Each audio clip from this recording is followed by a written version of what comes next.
Huh? I think it's a touch screen. Okay, got it.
Got it.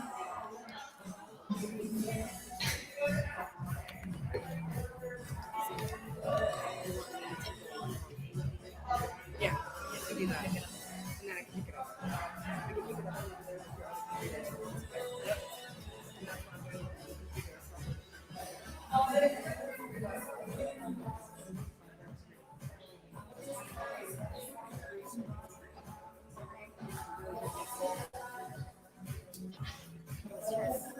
Got it.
这是有推的推荐的，先去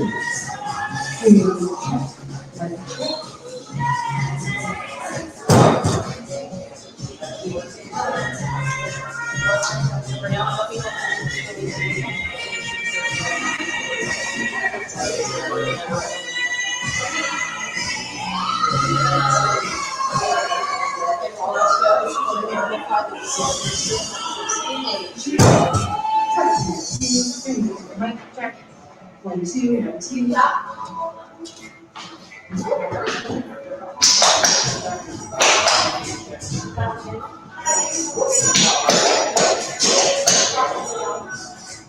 All right. Hello. Hello. Hello. Hello. Hello. Hey.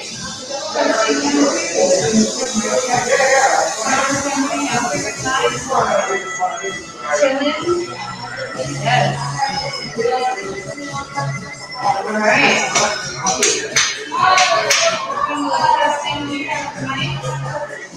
All right.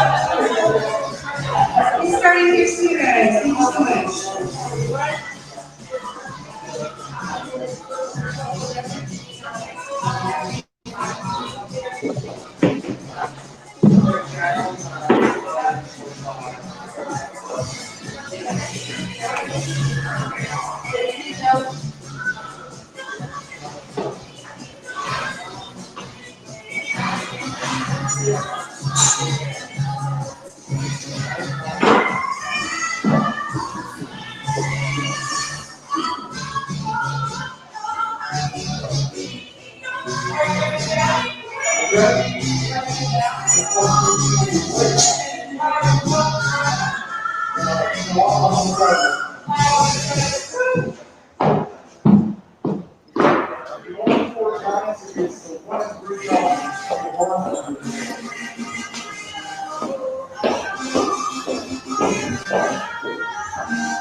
Hello, hello.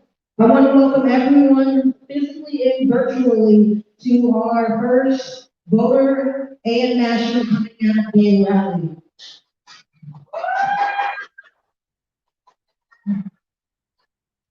I appreciate everyone that has been able to adjust to the changes. Unfortunately, there were some events that went on downtown yesterday that put people's lives in jeopardy, and we had to move the venue. Also, since a lot of people are going to be virtual now, we have speakers that will be joining in via Zoom, so you'll be able to hear the local speakers that we originally had. And again, I want to thank everyone for joining us. And to begin our program, first we're going to have Joe Medici come up. He is from Good Chemistry, a great individual, so give it up for Joe. Hello, queer Coloradans and our families and our allies. Happy National Coming Out Day. It's super exciting to be here today. We're close to obviously what's going to be one of the most important elections in our lifetime. And so this is the day today to really come out and get out and vote. So I need to come out as a queer person. Obviously it's all hard. I think we all went on our same journeys with that. I also have to coming out as a cannabis advocate too. It took me a long time to come out to support cannabis as a great plant and, the wrong-headed policy of the racist war on drugs, that we had to change that. And that was changed by voting. People got out and voted. It is in 33 states, medical marijuana is legal, and in 11, adult use sales are also legal. And that happened in all but 2 states by people voting, by people getting out and voting. So now join us today, it's National Coming Out Day. We can come out as queer Coloradans. We are a massive voting bloc that can have a huge change and a huge effect in the outcome of our elections. We elected the first openly gay man to be a governor of the state in the whole country, and we can have that sort of history changing again. So come out today, do the right thing, get your friends to vote, register to vote. Ballots were just mailed this weekend. We just received, my husband and I just filled out our ballots this morning. Drop them in as the minute you get them. The mail is safe in Colorado. Don't believe all the rhetoric you hear. We have a safe system in Colorado that tracks our mail, tracks our ballots by mail. So fill them out. My husband and I fill them out. Turn them back in immediately. We get them campaigns, spend a lot of money chasing those ballots. And the sooner we get them turned in, the better it is. So get them filled out. Vote your conscience, vote the right way, come out as a voter, come out as a civically minded queer Colorado, and we can make a huge difference. And that's how we got our gay governor. That's how we got marijuana legalization, first in the nation, first in the world, and we can do it again. So thanks a lot for Tawaka. We're organizing this great event. This is amazing. Thanks for everyone tuning in virtually. We're glad to be here at Washington Blue. Thanks for Washington Blue opening their doors to us. Thanks for a small amount of people here. We will get through these hard times, obviously for our whole nation, for our communities, but we're gonna get through it together. And the way we get through it together is by voting and exercising our civic responsibility. So thanks everyone. We got some great other speakers here coming up, and I think we're all gonna get jazzed. Talk to your family to register to vote. You can register to vote up until Election Day in Colorado. We have one of the easiest places to vote in the whole nation. So there's no reason not to vote. So turn those ballots in. If you don't want them in the mail, there's drop-off locations all throughout the country, or all throughout the state, pardon me. So turn those ballots in, get registered to vote, register right now. It's super easy, you can do it in no time. This is the Colorado Secretary of State's website, and we can make a big difference. So thanks everyone, get out there, we can make it happen.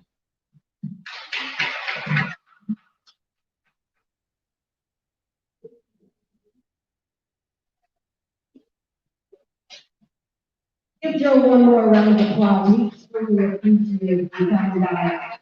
Again, today is about making sure that people understand the importance of voting.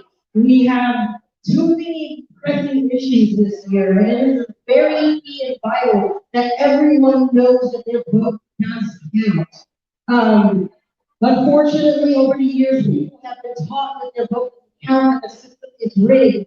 It is rigged if you do not vote. Your vote means something, and voting locally is very important. How else are we gonna make the changes that we need in our communities? Just as much as we need to make in our federal government. So please, by all means, make sure that you spread the word to vote. Vote is important. Learning what's on your ballot is also important, and learning who your local candidates are just as important. So what I ask each and every person to do in here and virtually right now, dedicate yourself to make sure that you have at least 5 people each week coming up. You let 5 people know that, hey, we have voting. We have a chance to change things. So now we are getting ready to transition to our next speaker. She will be virtual due to the fact that she wants to be safe and practicing the equipment, social distancing, and because we're at an indoor location. So if everyone would please give a round of applause for Miss Isabella.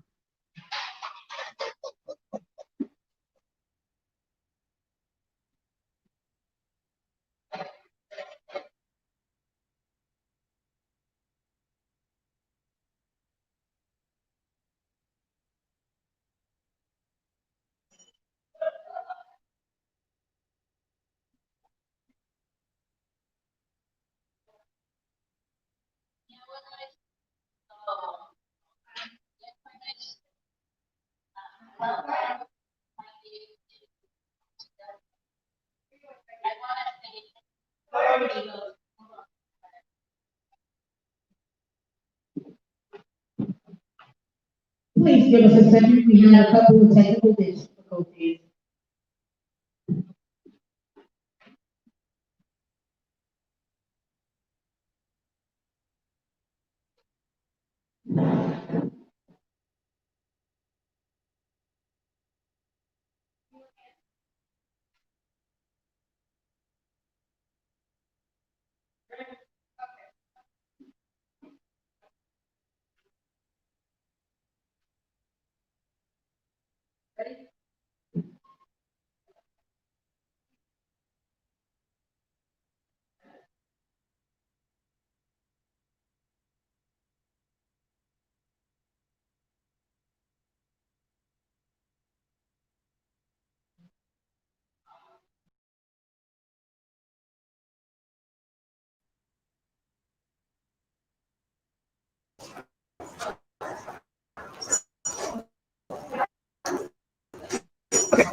Should be good to go.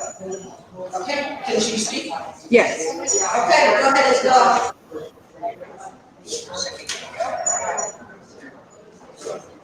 Wonderful. Can everybody hear me? Yes. Can you? Wonderful. Now it's everybody to the whole. I welcome you all to this wonderful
Come to speaking.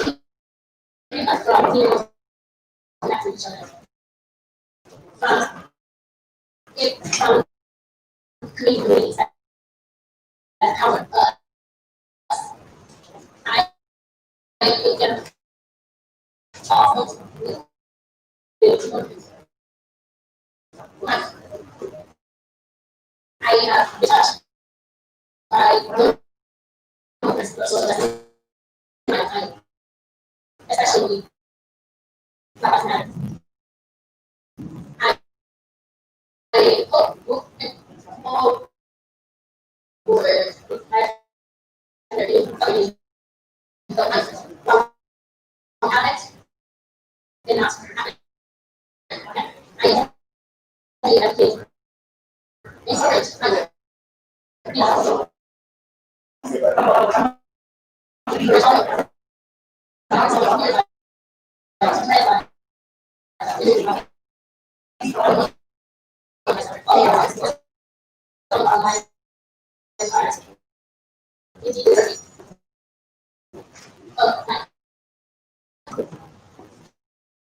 and I educate about how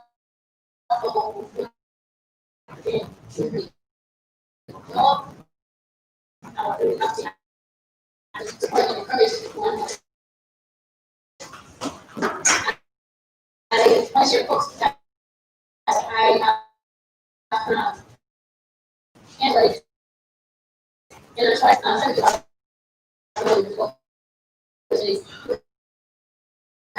I think it's possible to manage and have to miss all. This is the idea and so how is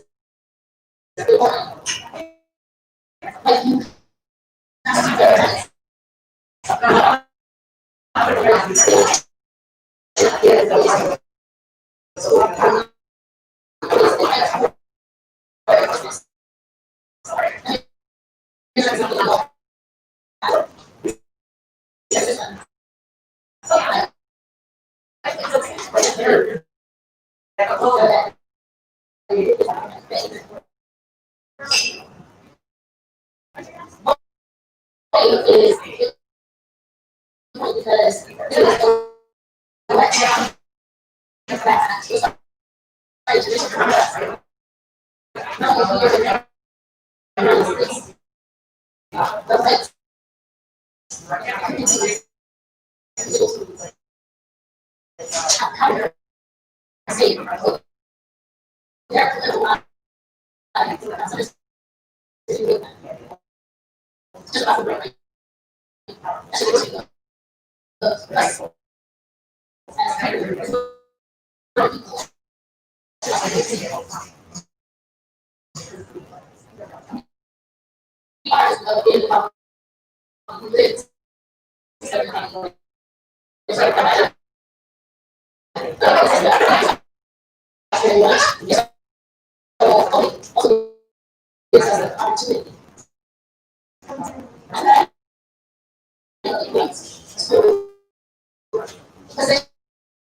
ourselves to create and live.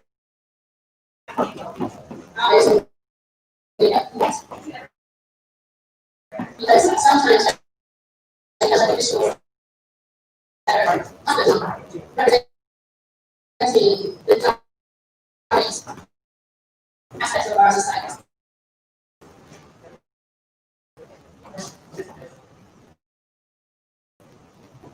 Because not how violent because they always have experience. That's my experience. Are women who are in the office.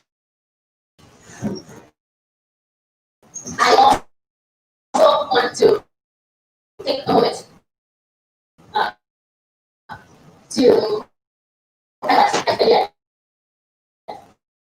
and bring that back into the conversation. How do we move forward? What else are we moving forward? What are you asking your nationalists to do to? What values do you believe in? What world do you want to live in?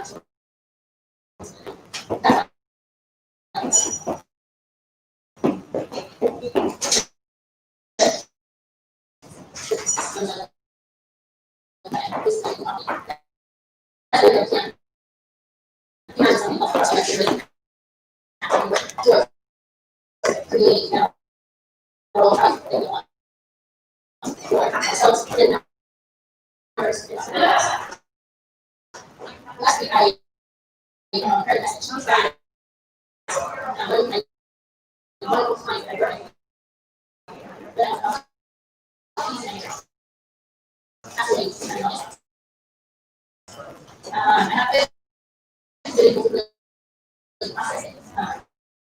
And I think that this opportunity and the opportunity is an opportunity to speak life into the young individuals that was um, she's one of the youths that had opportunity for this. I would love to be her probably manager for years at that time. I got to know a little bit of her story. I got to witness the life that he is not that. So that touched my heart several years.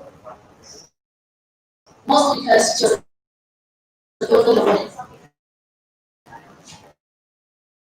And she embodied so much strength, love, and peace. So many things that we need more of.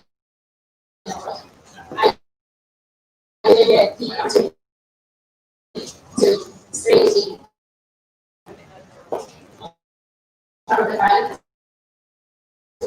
But this is an opportunity to continue honor her life experience, her impact on our lives. Thank you. I cannot take it.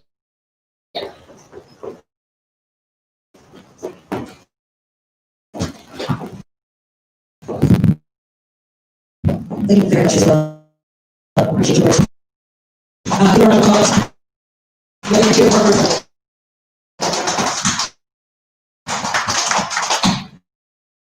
Okay, so what we're going to do now is we're going to take a 5-minute break. Then we'll be getting ready for our next speaker. So first one, we're going next. So in the meantime, just relax and enjoy yourself, and we'll get back to you in 5 minutes.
Right?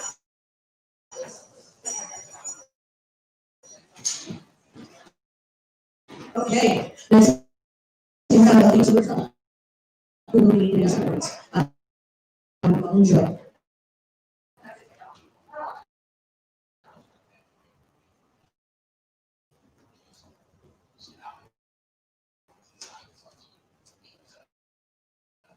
So this song is also record a couple years ago.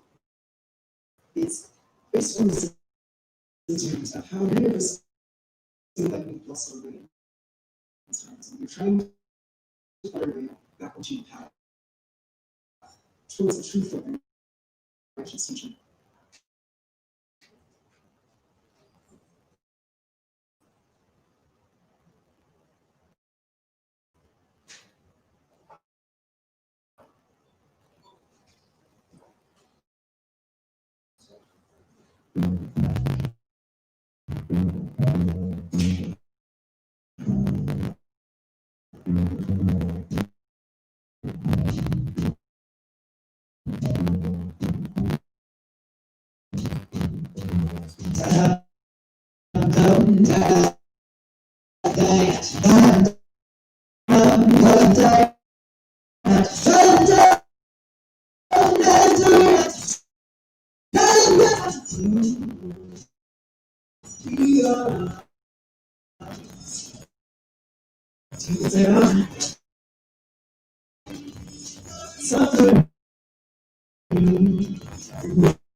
So, again, I want to thank everyone who made it, and everyone that is virtual right now watching this. Thank you for coming and trying to support the children in our country.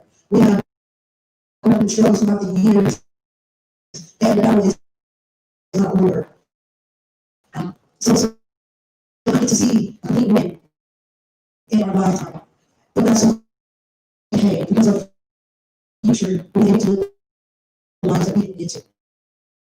I truly believe that when you get people out that should support, they feel more empowered. You feel more empowered when you're out there. You feel more in control of the situation. For too many years, we've allowed the local governments to be dictated on very few votes. Now it's time where we educate people. We show them what the power of their vote can do. We can change the change. We want laws to change. In our town, in our city, in our state, it's not possible. Earlier we had this other job talking about candidates. I was supporting the candidates issue. And I am a candidates user. But none of this was clear. Was the fact that people voted one change. We positions same-sex marriage would not be in existence if we do not vote. Women would not have to vote if it wasn't for us pushing for them. It took years for them to vote. You understand, 1920, just 100 years ago, it became illegal for them to vote, women to vote. But it wasn't so easy for Asian women to vote. It was the 60s for African American women to vote. It was the 70s. To the Latinx women to vote. The 70s. I was born in 84. It's not too long. Before I was born. And things the fight and battle has continued through years.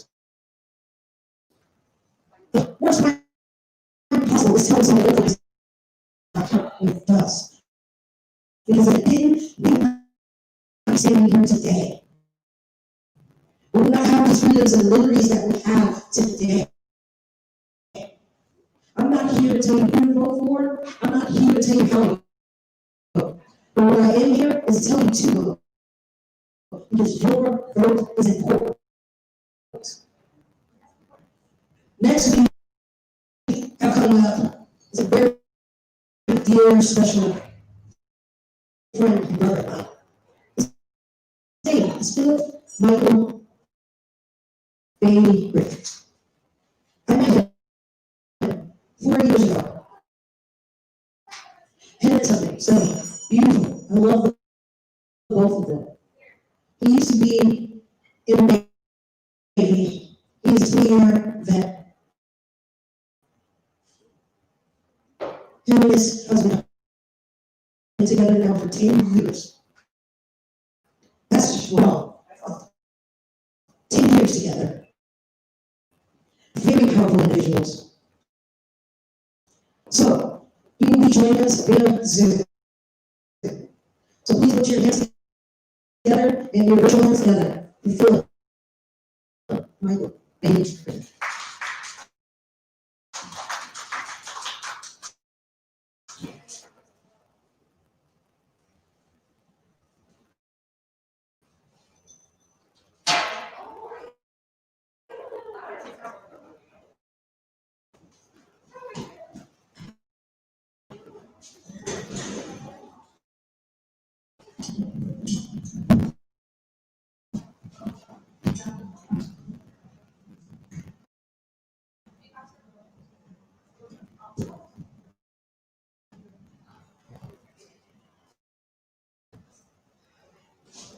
Are you there?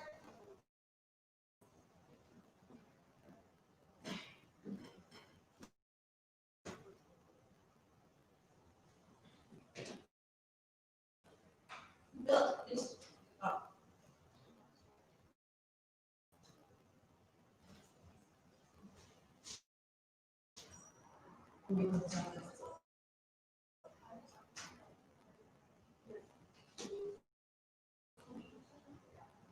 Okay. Mike's talking with Michael.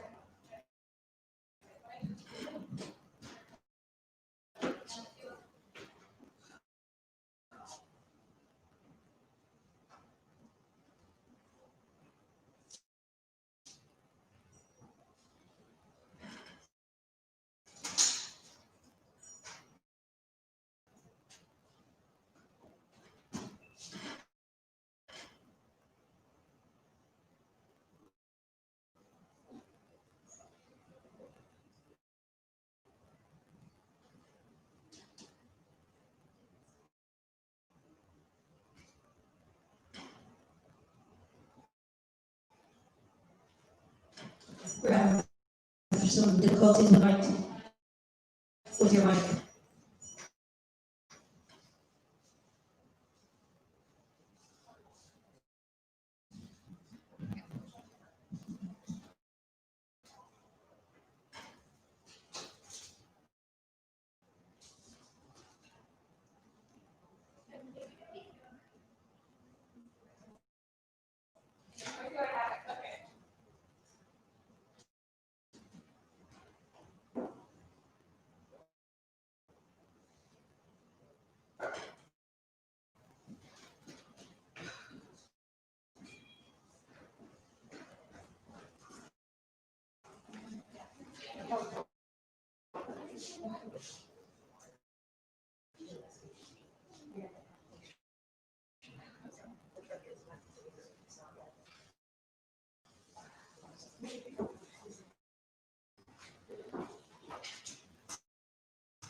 We log in, it'll give you the option to say that here I am.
Hey, no. So what happens when you still can't hear you?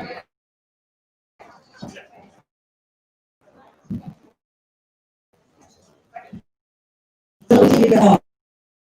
So we're really talking to make sure you get yourself up and we'll get you that.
We are lost, trying to find a way to ease our minds, so we can finally escape.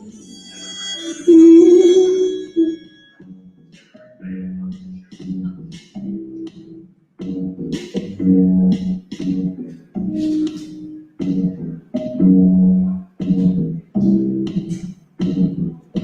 Thank you.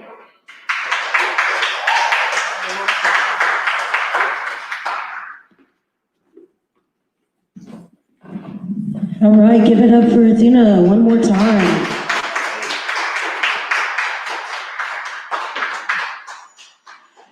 So again, I want to thank everyone who made it in and everyone that is virtual right now watching this. Thank you for coming and trying to support the true meaning of getting our vote out there. We have gone through struggles throughout the years and the battle is not over. Some of us might not get to see a complete win in our lifetime, but that's okay because our future will be able to live the lives that we didn't get to. I truly believe that when you get people out registered to vote, they feel more empowered. You feel more empowered once your vote is out there. You feel more in control of your situation. For too many years, we've allowed the local governments to be dictated on very few votes. Now is the time where we educate people. We show them what the power of their vote can do. If you truly want to change, if we want laws to change in our town, in our city, in our state, it starts with voting locally. Again, earlier we had a speaker, Joe, talking about cannabis. I myself work in the cannabis industry. I have a great job, and I am a cannabis user. But none of this would have came into existence if it wasn't for the fact that people voted on this change. Legalization of same-sex marriage would not be in existence if we did not vote. Women would not have been able to vote if it wasn't for us pushing for that vote. It took years for women to vote. You have to understand, in 1920, just 100 years ago, it became legal for people to vote, women to vote. But it wasn't until the 50s where Asian women were allowed to vote. It wasn't until the 60s where African American women were allowed to vote. And it wasn't until the 70s to when Latinx women were allowed to vote. The 70s. I was born in 84. That's not too long before I was even born. And the thing is the fight and the battle has continued through years. The worst crime possible is telling someone that their vote does not count when it does. Because if it didn't, we would not be standing here today. We would not have these freedoms and liberties that we have today. I'm not here to tell you who to vote for. I'm not here to tell you how to vote. But what I am here is to tell you to vote, because your vote is important. Next we have coming up is a very dear, special friend and brother of mine. His name is Philip Michael Bailey Griffith. Okay. I met him 4 years ago. Him and his husband, Stoney, beautiful. I love the both of them. He used to be in the Navy. He's a 20-year vet. Him and his husband have been together now for 10 years. That's strong. 10 years together. Very powerful individuals. So, he will be joining us via Zoom. So please put your hands together and your virtual hands together for Philip Michael Bailey Griffith. Now, while Philip gets things in order, he's having technical difficulties.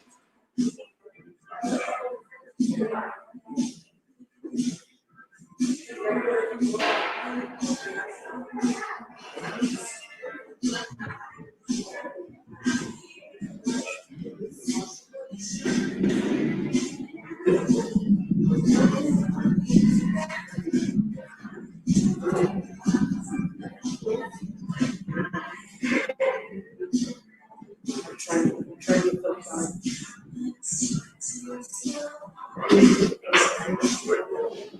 Michael, you there?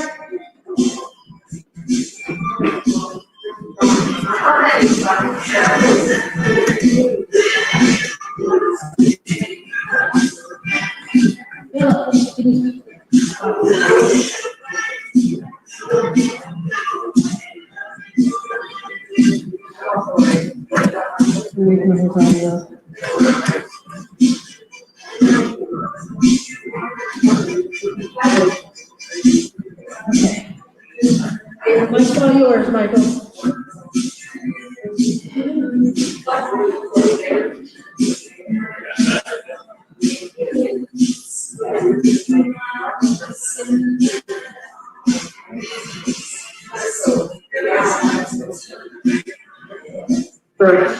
Can you look? Okay. I'm waiting on you.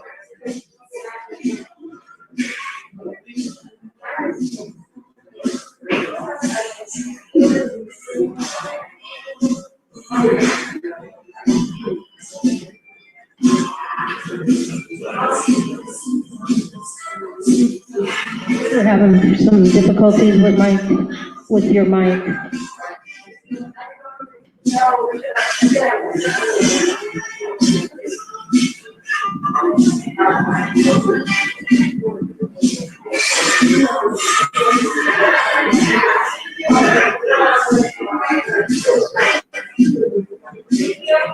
What's going on, bro?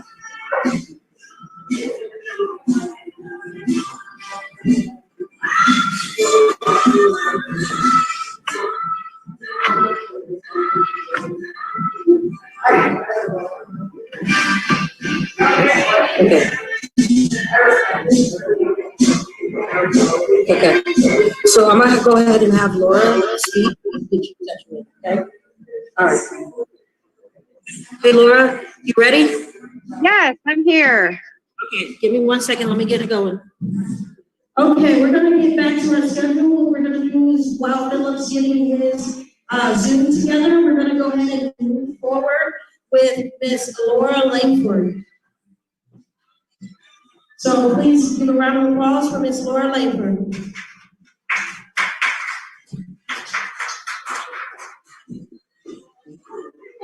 Hi, everyone.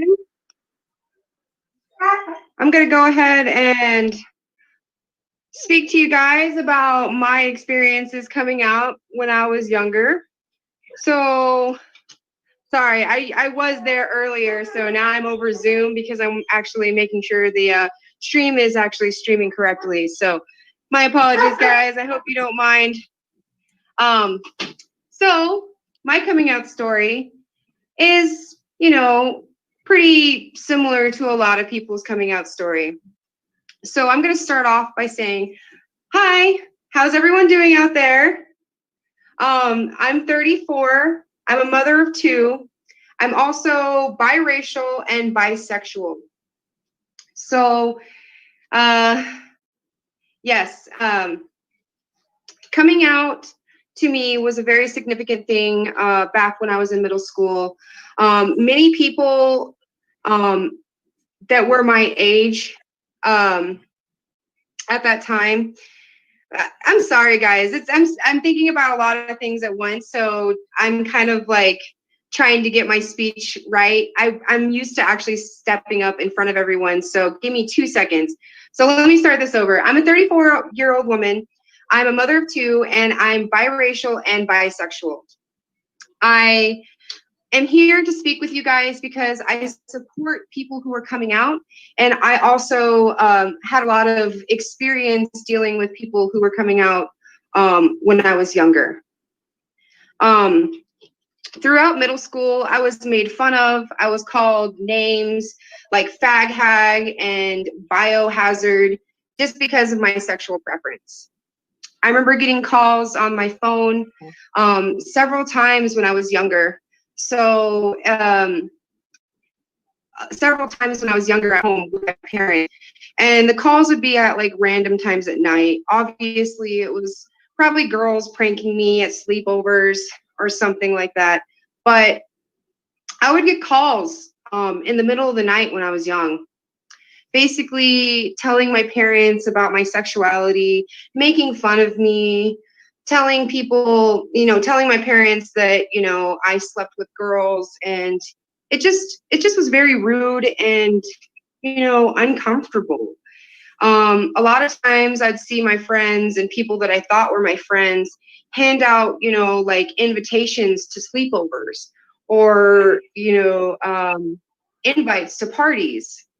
But a lot of times I wouldn't be given those invitations because, of course, Laura, oh, watch out, she might sleep with us. And I'm like, what the hell? I'm just comfortable in my own shell, At a very young age, I was very comfortable. My mother, she owned an adult store, so I, of course, got to work at the adult store.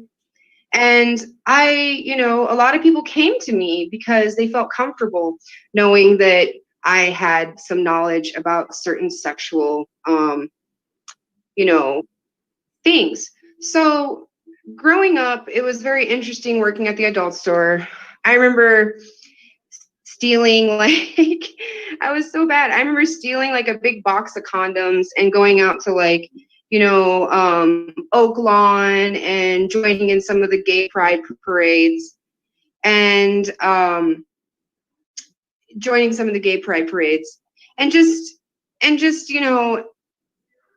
supporting my friends and my family members that were also, either transsexual, bisexual, gay, lesbian, whoever. I just respected everyone for being in my life for who they were. So growing up, yes, it was hard, but I had supporters. I'm very thankful for the people in my life that have supported me, such as my middle school principal. She was very open sexually and helped me, by supporting me. A lot of people would make fun of me, so I would have to go to the principal's office because, of course, I retaliated. I would say, screw you, or, cause some ruckus in the classroom. So a lot of times I'd have to go to the principal's office, and thankfully she understood me and where I was coming from. So as I grew older, I continued to work at my mother's adult store and just kind of, respected myself sexually. I support a lot of other people who open themselves up, and I just want to support more people who are coming out today. I mean, if we can all just take a minute and look around us and be thankful for who we are, I think the world would be a better place, guys. I mean, seriously, let's just respect each other and, who we are for how we want to be, and that's basically why I came to speak today. Yes, it took me a second to really get comfortable and actually speak with you guys, but come on, I'm over the Zoom. I was there personally just a second ago, but I had to make sure that this was streaming right.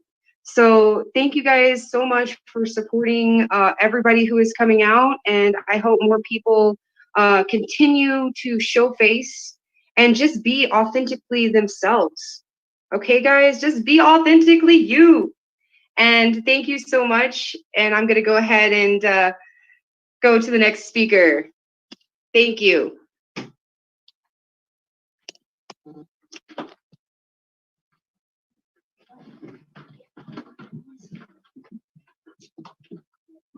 All right, I'm done here.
Hey, Philip, can you speak?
Okay, so I'm just gonna put you on my speakerphone and I'm gonna let you speak, because we can't hear you, okay?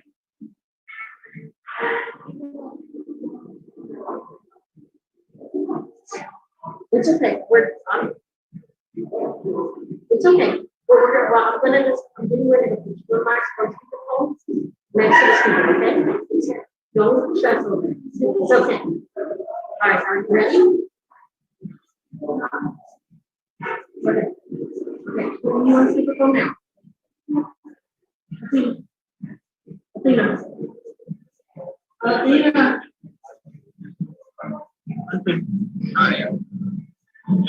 Okay.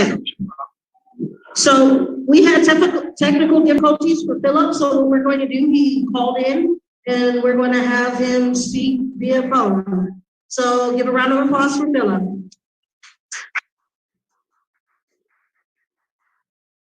First of all, Tawanda, I want to say thank you for allowing me the opportunity just to be a part of this event and just to celebrate National Coming Out, which is a very special day, a very hard day for millions of people across the world.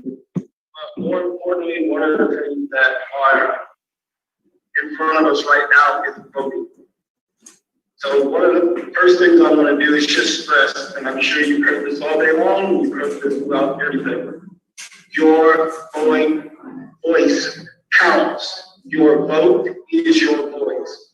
Please, I believe strongly, as both a veteran of the United States military and as a citizen of this country, that it is our sole duty to vote and to cast that ballot and be heard, and especially in our community, LGBTQ, because it is more important now than ever. Definitely the soul of America's hate and violence. So please, if you haven't registered to vote. I cast my ballot and put it in the mail yesterday. Again, Tawanda, happy birthday to my little sis. So, secondly, just be safe, people. COVID-19 is real. This is not a hoax. Believe professionals. Stay protected. Social distancing. Wear your mask. Please just protect yourself, those that you love, but also have respect for those people that may be a little bit more cautious and health-wise than you are. So it just goes without saying. But just to give you a little bit about me, I want to talk a little bit about my coming out, which was very easy for me because the background that I came from was a very religious background, and my mother thought that in order to fix me, she had to send me to psychiatrists and therapists because there was something wrong, only because I told her that I was gay and I loved men. I liked them, I loved them. And that was an issue for her because she was a Pentecostal minister. Rest her soul now. So even through my tour in the military, don't ask, don't tell, there were still things that I had to learn and I could keep through. Even though I did not, under any circumstances, hide the fact that I love them.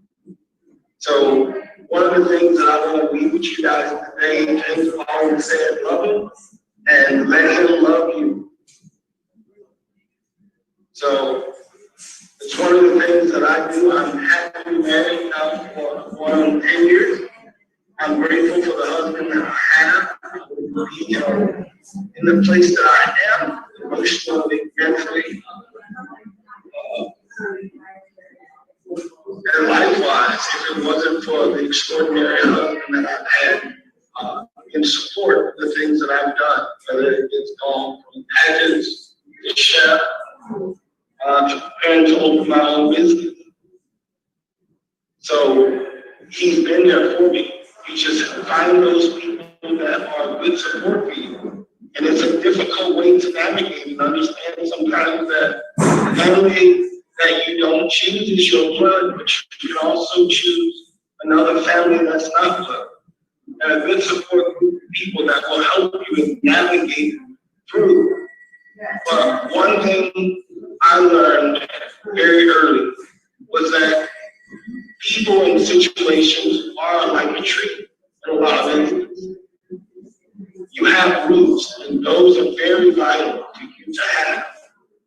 Those are the people that will cuss you out and then come back the next day and tell you that they love you and make sure that you're okay. That when you're pissed off and cuss them out and you get in a bind, those are the people that show up. Those are roots. Make sure you establish roots to keep you grounded. Secondly, you have branches all along here and there, but they're good. You see them here and there, but they have a tendency to fall off. And leaves, well, you know how they are. Use those as acquaintances and take them as they come. But every day that you wake up, it's a new day. Yes, sometimes it's not going to be easy. It's not been an easy road for me by any means. And multiple times it's not going to be, it has not been easy, not just as an African American, but also as an African American male that's educated in areas where racial stigmas really exist. So, but I've been able to overcome those and move forward and be successful, and you can too. And that is detrimental. If you have an issue, there are mental health experts that are out there. Make sure you have a good support group around you, a family and friends. Let them know what's going on in your day. Share with them, be around. One of the things that is a vision for me is opening a restaurant where friends and family gather around the table. Let's start having those uncomfortable conversations, those difficult topics. That's how we're going to be able to change not just our communities, but our cities, our states, and then ultimately what needs to change in leadership in DC. It embarrasses me to have been a veteran of this country. All aware that is going on and what I represented for the better part of 25 plus years.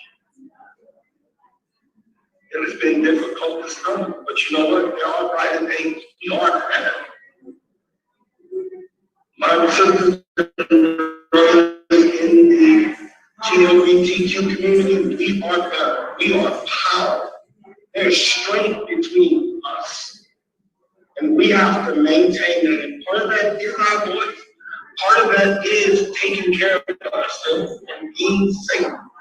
And ensuring those around us are doing the same thing. It takes a community.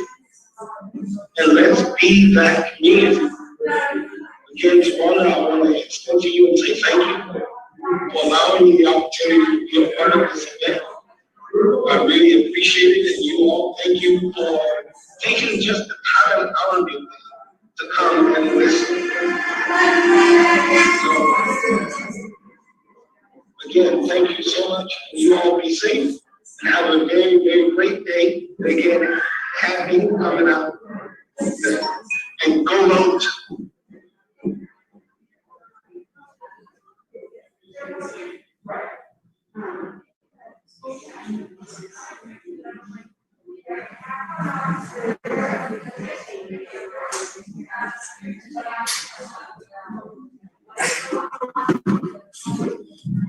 Thank you very much, Philip, for your words.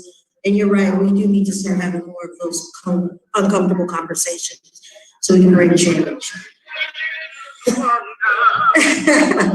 All right, now for our next speaker, we have Miss Brianna Tito, who will give some words for you.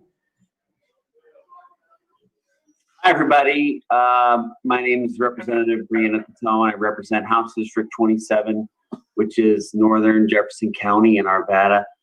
And I'm the first trans person to be elected to state government in Colorado, and only one of 4 in the entire country. Hey, Brianna, you're on mute. Can you unmute yourself? I am not muted.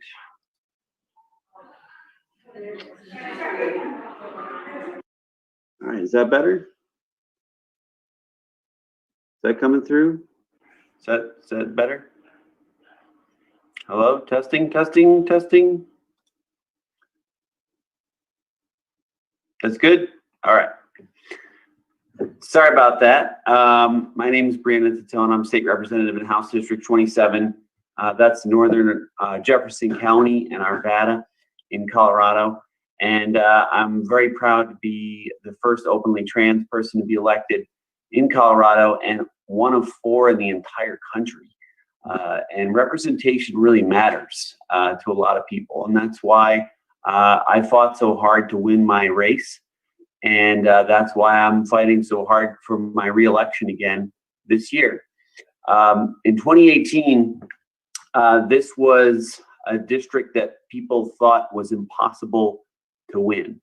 And it was more than just that I was a trans person, but because I was a Democrat in a district that was very conservative. And I just didn't want to accept that reason for me to not fight to try to win. And when it came down to election day, I was actually losing by 200 votes. And as the days came by and the votes started coming back in, I started gaining on my opponent and eventually came ahead to win by 439 votes. So when I tell you that your vote matters, believe me, your vote matters. It matters a lot. There can be very, very tight races that can be decided by a single vote in some circumstances. So don't call yourself out for not mattering with your vote. It does matter. And you need to make sure that you are voting in every single election. People fought and died for the right for you to vote, and exercise that right because it's so important. I never saw myself in politics. I'm a geologist and a software developer. And I wanted to do more for the community.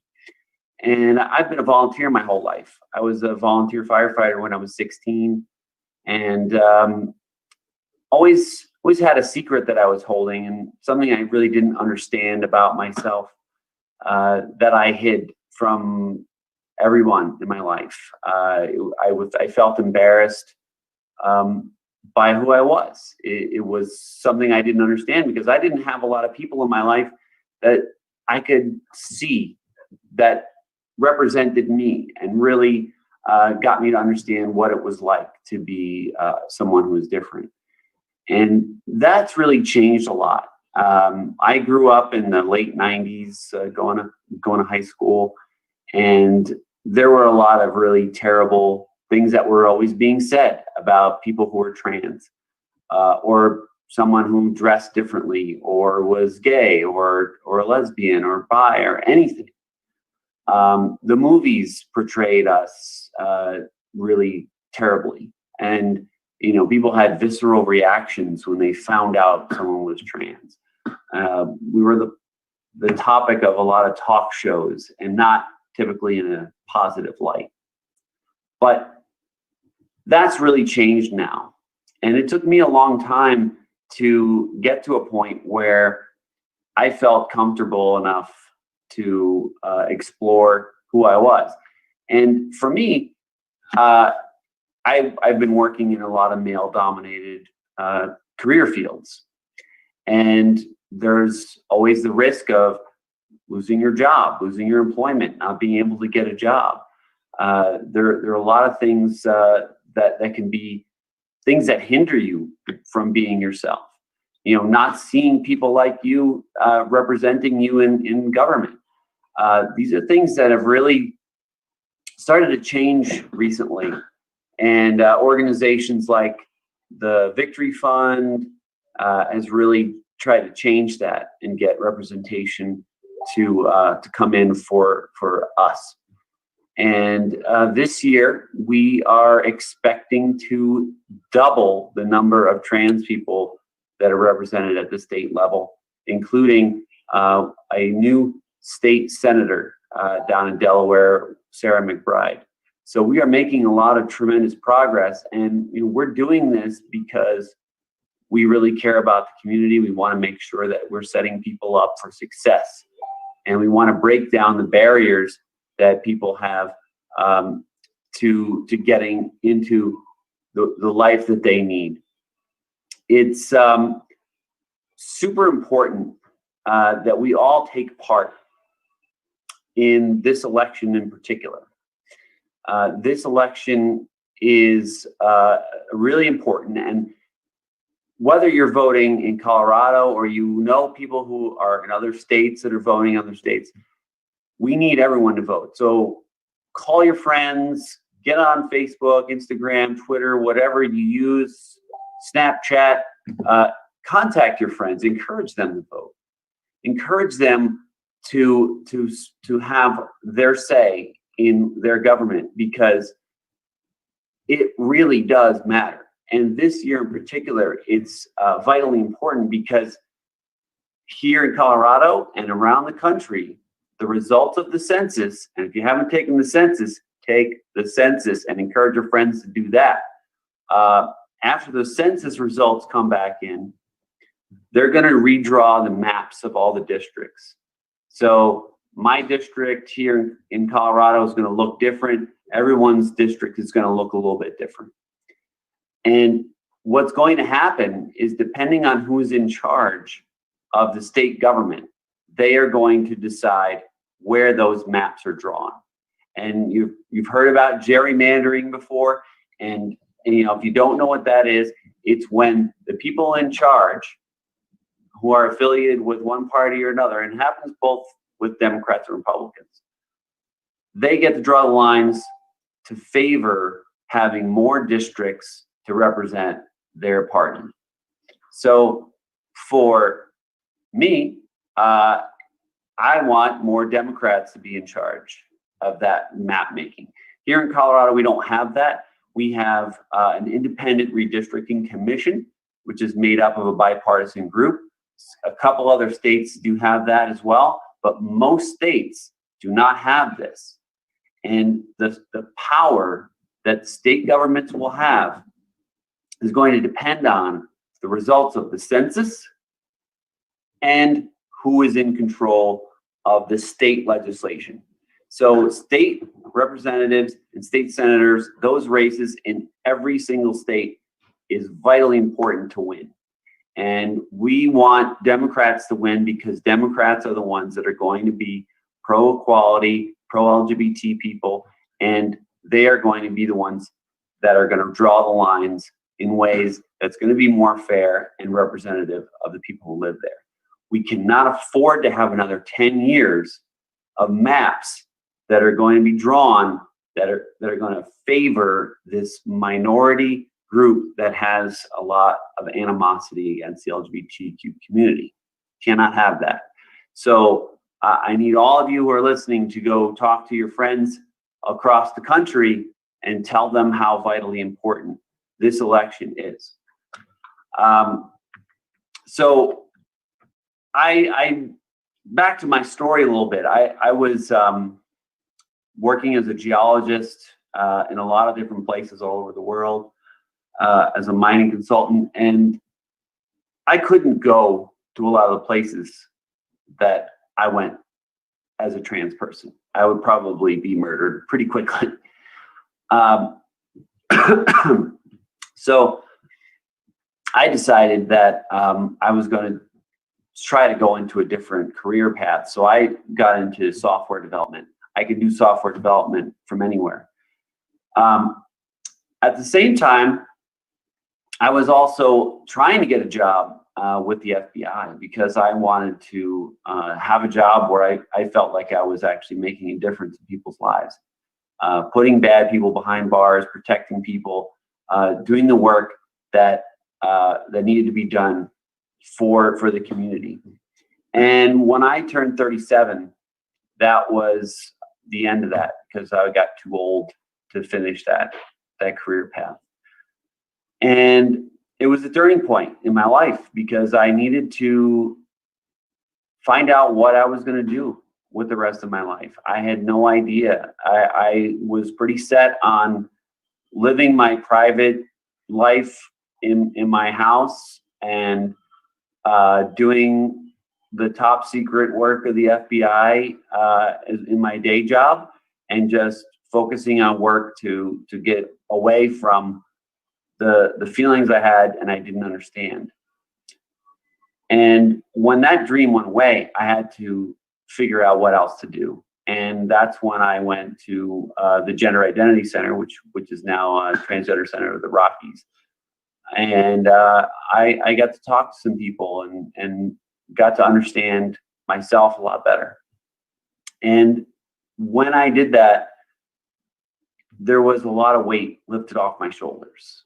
There was just, not having to live a secret life anymore, not having to hide who I was from people, and realizing that while I might lose some people in my life, that those were people that I just could do without. I knew that I would have enough people around me that were supportive, that I could do without any toxic people. And so I came out as being trans at that point. And when I did, it opened my eyes to a lot of different things that I didn't really realize. And a lot of that was about the privilege that I had before. And I lost a lot of that privilege when I came out. That also made me realize that I was now part of a group of people who were really under the foot of a lot of people who wanted to keep us down. And I was someone who wanted to be an FBI special agent and kick butt for the right things. So I wasn't going to sit around and let the world around me try to keep me down. I was going to fight back. And that's when I went to a lobby day event with One Colorado. And I went to the Capitol for the first time and talked to my state representative. And my state representative didn't want to talk to me because he was probably uncomfortable talking about this topic. And that's not how you do this job. You come and talk to people, whatever their viewpoint is, whether you agree with them or not. You give them a chance and some time to have their say. You don't have to agree with everybody that you talk to. So that seed was planted in my head that the job wasn't being done by the person who was in this seat. Still didn't have any interest in doing that job at that time, but I was advocating for LGBT equality and for the bills that One Colorado was pushing down the legislation for years. They kept coming back again and again and again. They kept getting shot down. The ban on gay conversion therapy and Jude's Law, which gave transgender people more rights and made it easier to change their identity documents. I thought maybe there was a way we could change their minds by demonstrating that this is something that people don't want. People coming down the Capitol and saying their piece is one thing. But if we could get cities to go along with a proclamation or some kind of statement of support saying we don't want conversion therapy in our cities, maybe that would be enough. That we could say all of these cities represented by these city councilors that represent hundreds and thousands of people in the state of Colorado say we don't want this. So we started going along, and we got Westminster to agree as the first city to do that. And we went along and got some other ones. They still weren't having it. They still killed the bill anyway. So we kept going anyway. We still, eventually we got Denver to agree to this and ban it. And then we had the 2018 election cycle coming up. Someone suggested to me, it was the chair of the Jefferson County Democrats. She said, you know, you should run for office. You're really qualified for this job. And I said, well, that may be true, but I'm a trans person. Who's ever going to vote for me? And that was a terrible attitude that I shouldn't have had, but it was true. When she suggested I run for office, no one in the entire country had been elected who was trans to the state level, and no one in Colorado who was openly trans was elected. So I was reluctant to jump in. This was going to be a really difficult seat, as I mentioned before, but it wasn't until November of 2017 when Danica Roem won her election as the first trans person elected to the state government in Virginia that I had sort of the nod that it was possible, that it could be done, and it had been done. So that's when I decided that I was going to run for that seat. And I knew that whether I was going to win or lose, I was going to help inspire people, show people that you can do it, get out there and be visible, and visibility is really important. And then I ended up winning the race, which was really, really good. And I've been working really hard in the role of state representative to make sure that we're setting things up for success for people. This year we banned the gay and trans panic defense. I brought the bill back from the dead to make sure we got it passed this year, because all the people outside were saying Black Lives Matter, and that meant Black trans lives to me. And I wanted to make sure that we were protecting them, and we're doing it this year and not waiting and kicking that can down the road. So please go out and vote. Make sure you get your ballots in. Drop box is open on the 12th. That's Monday. If you're going to mail it today, put it in the mailbox, but you can't get the mail anyway. So just wait till tomorrow, drop it off in your drop box. Tell your friends to vote, not just here in Colorado, but everywhere around the country. This is the most important election of our lives, and we can win it, and we can make sure that we're setting things up. So whether you're out or not thinking about it, you've got people on your side, and please know that, and you're loved by a lot of people. So have a good one. Thank you for having me.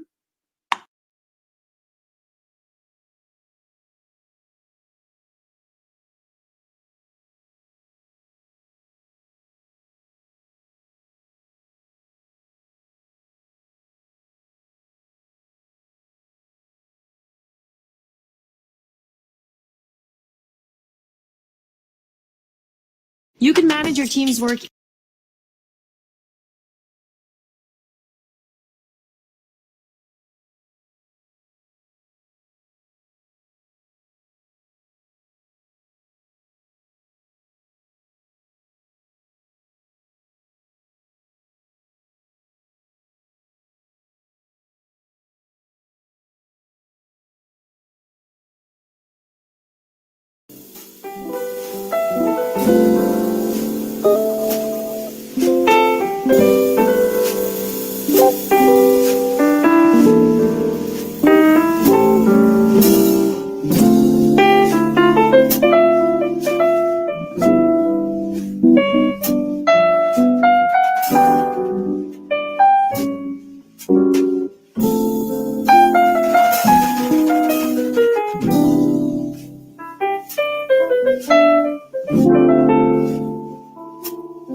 Have to make sure people are registered to vote, and we also make sure that they understand what's on the ballot and the importance of local voting. If we really want to make the changes, we have to start locally.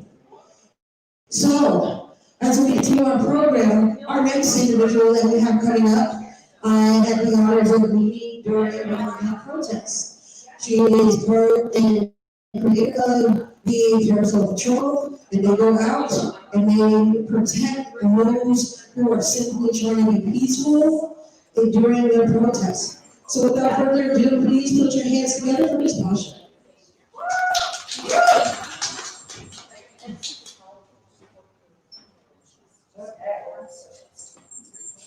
So I had this big binary speech planned that was gonna get everybody all riled up. We were all chanting this huge amazing thing. And then I intervened. And any loss of life is a tragedy. It's a terrible thing. And for everyone's safety, we moved to this location. And I'm so grateful for everyone's safety, we moved to this location, and I'm so grateful for Tawanda for being and keeping everybody safe, and all the speakers that have decided to come out because this is a virtual setting. I've decided not to do a big fiery speech. I've decided to talk to you and communicate with you and ask for your help. I am the co-founder of the Parasol Patrol with my partner Eli, who is an amazing individual. We are both people of color. I was born in Wonju, South Korea. I have an interesting mix of who I am. Everybody is a mix. Everybody is complex. Everybody is like that layered onion. A survivor of child sex abuse and physical abuse. I'm also a survivor of child sex abuse. But I'm also a strong person and a survivor in general. And you can be so many things all at once. I'm a nerd.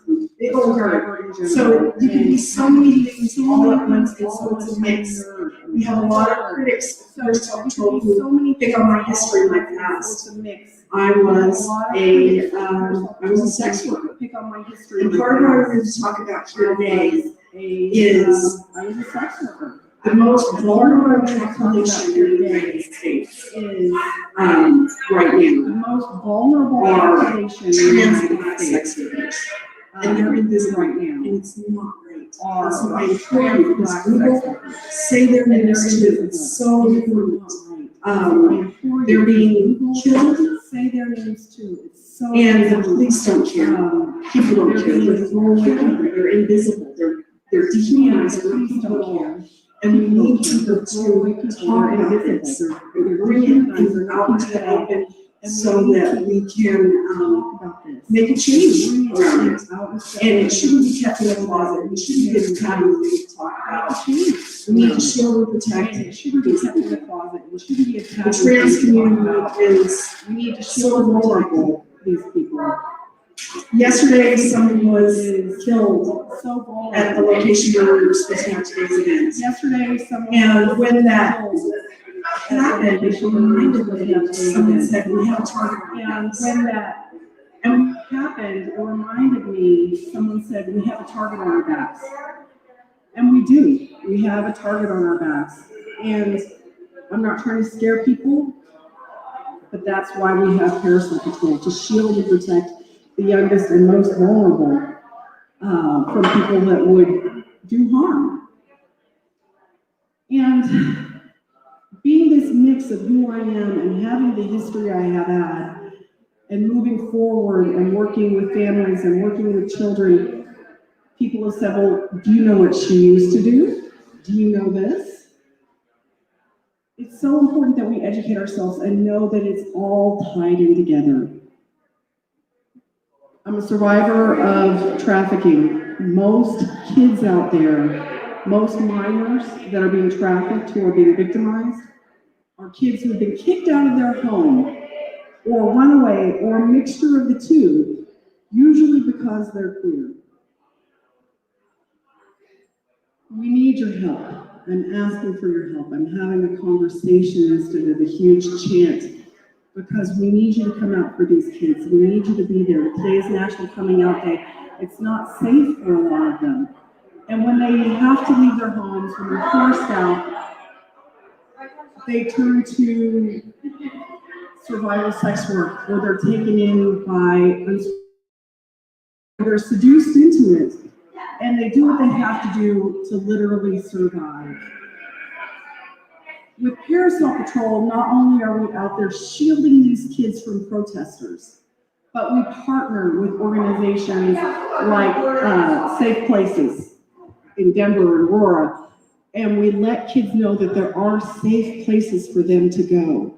When you come out and volunteer with us, we love having fabulous queens. We love having the community backing us up. But the kids also see everyday people that they would see at King Soopers or at their church or their history teacher. And they know that they are loved not in spite of who they are, but because of who they are. And we are one community, and people in the suburbs, they have layers of support that they didn't even realize they had. And that makes it easier for them when they're out there in those tough situations to be able to find a safe place, find a safe person, because they know that there are people out there that they didn't realize they could trust, that they can. So I'm asking for your help. We need your help. We need people to vote. We need people to, to be active in the political process, be active in the community, come out and volunteer. Because we need you. Trans community needs you, Kids need you. everyone, we're all one big family. The trans community. People of color, everyone, We're all one big family. And I know that right now, I'm sounding scattered, like I said, this is a mix. And I know that right now I'm feeling a little scattered, but like I said, this is a mix. Get out and vote. Stand. I am Socially distance distance and help. with those of us that are shielding these kids, who are shielding these Black trans sex With workers, those of us because that are shielding these kids. Who are you don't have to have a vagina to sex be a workers, woman. because And you don't have to have a vagina to be a woman. and be flamboyant You don't have to support these kids.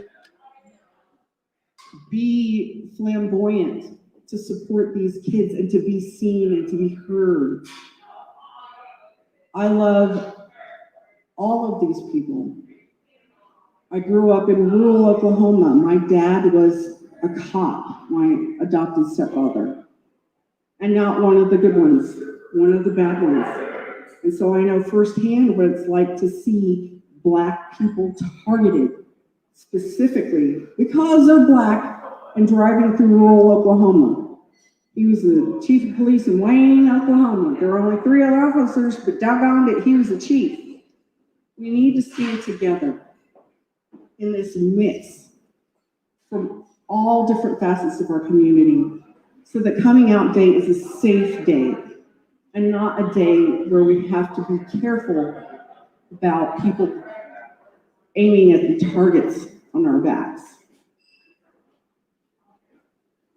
I hope that in listening to these speakers and seeing these performers and realizing that this is a celebration of our community and of who we are, and making safe places for youth and for people to be their genuine, true selves without condemnation, without judgment, without fear of being shot, of being hurt. I testified against the CU football program during their rape scandal, and I stood up for rape victims. And because me, a lowly sex worker, came out and testified in support of these rape victims, policies were changed across the whole country in athletics programs. You have a voice, use it. If you can't get out during this time of COVID and all these restrictions and rules we have to have in order to keep each other safe, do something online. There's no shame in that. Share live streams. Share your opinions. Stand up for people. Share stories of these Black trans sex workers that are being murdered that no one cares about. Care about it. Make other people care about it. Let people know that this is a thing. Our rights are being eroded. The Republican platform specifically has a written in bold print line about abolishing our right to marry, abolishing making who we love a practically illegal thing. And in our mix of community and in our mix of ourselves, and in the moment we are in, we need to be able to communicate and support one another in the ways that we are able.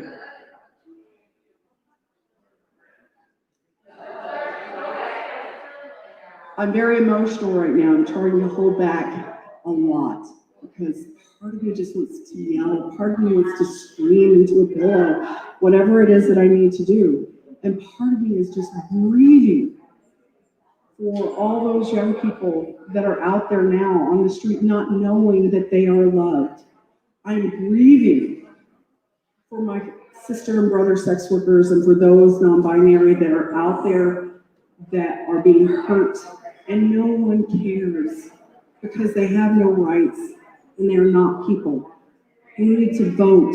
We need to make our positions known so that they know they're supported and that they are supported in actuality, so that we can keep the rights that we have earned so far and we can extend further past that and support others and make it safe for everyone to be able to be their true, genuine selves in the mix of all that is. My story is messy. My story is complicated, and my story is beautiful, and so is yours. No one is less than. We're a community that needs to reach out and support one another in love, but in fierce determination, with righteous indignation, standing up for one another and for the rights we have, the rights we need to have.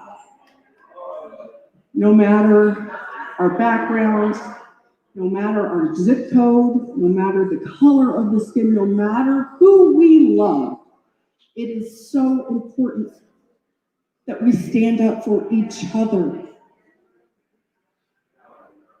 these kids in the future, that's what we're fighting for. When I see these kids go up at an all-ages drag show, and the joy on their faces, and the cheers that they get, and yes, the tips that they get that they use for their education and for their school in these family-friendly events, it's like church. It's like seeing joy, and these kids should have that everywhere, in every place. They shouldn't have to make tough choices that will haunt them for the rest of their lives. And they should have the right as adults to make that choice and pursue whatever vocation they want. I'm wrapping this up. I want everyone to remember, please, register to vote, come out here, support your community, give people snaps, give people love, bump elbows out there with your community, no matter who they are, no matter where they're from, no matter what their socioeconomic status is, no matter what the color of their skin is, no matter their zip code, no matter their education, because we're all one. Thank you.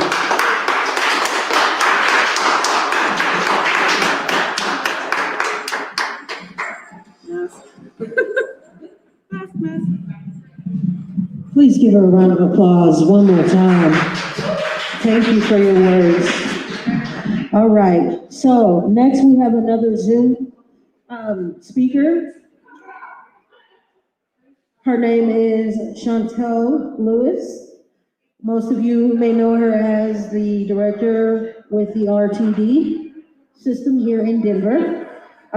She is a very intelligent and a very powerful woman, and I truly felt such an honor to have come across her and to have connected with her. I think it's important to get more of our women out there who are leaders, and she is definitely a leader of this community. So without further ado, I will bring on Chantel Lewis.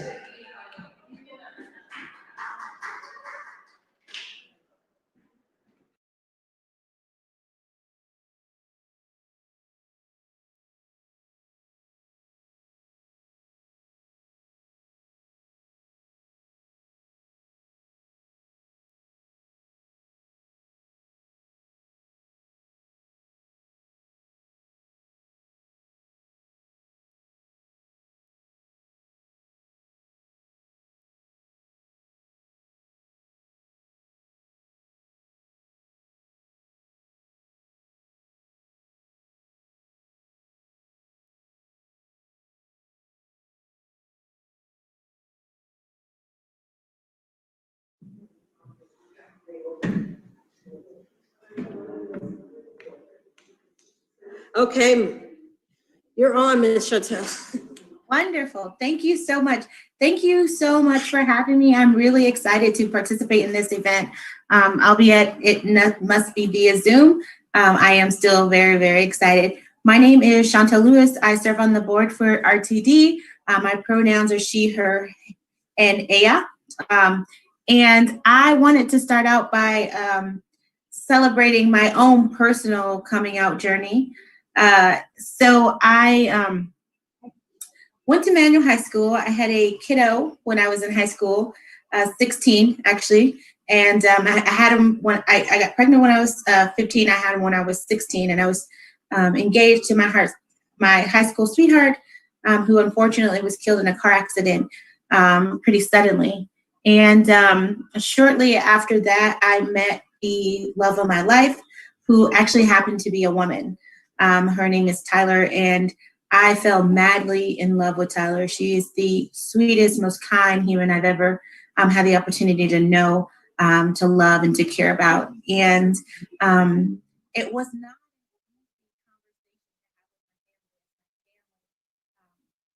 not knowing how to interact and to accept someone who loves the person of the same sex. And so family struggled quite a bit, and there were family members who I had to make a decision. if I would continue to not communicate with them because they were not accepting of this person who loves not only me immensely, but my child pretty immensely as well. And that was a decision that I had to make. It took some time. I mean, same-sex relationships are complicated in Black communities. And this might not be surprising to those of you who belong to Black communities, that it can be complicated. Black folks have religious beliefs that tell us that folks who are in same-sex relationships, marriages, etc., are going to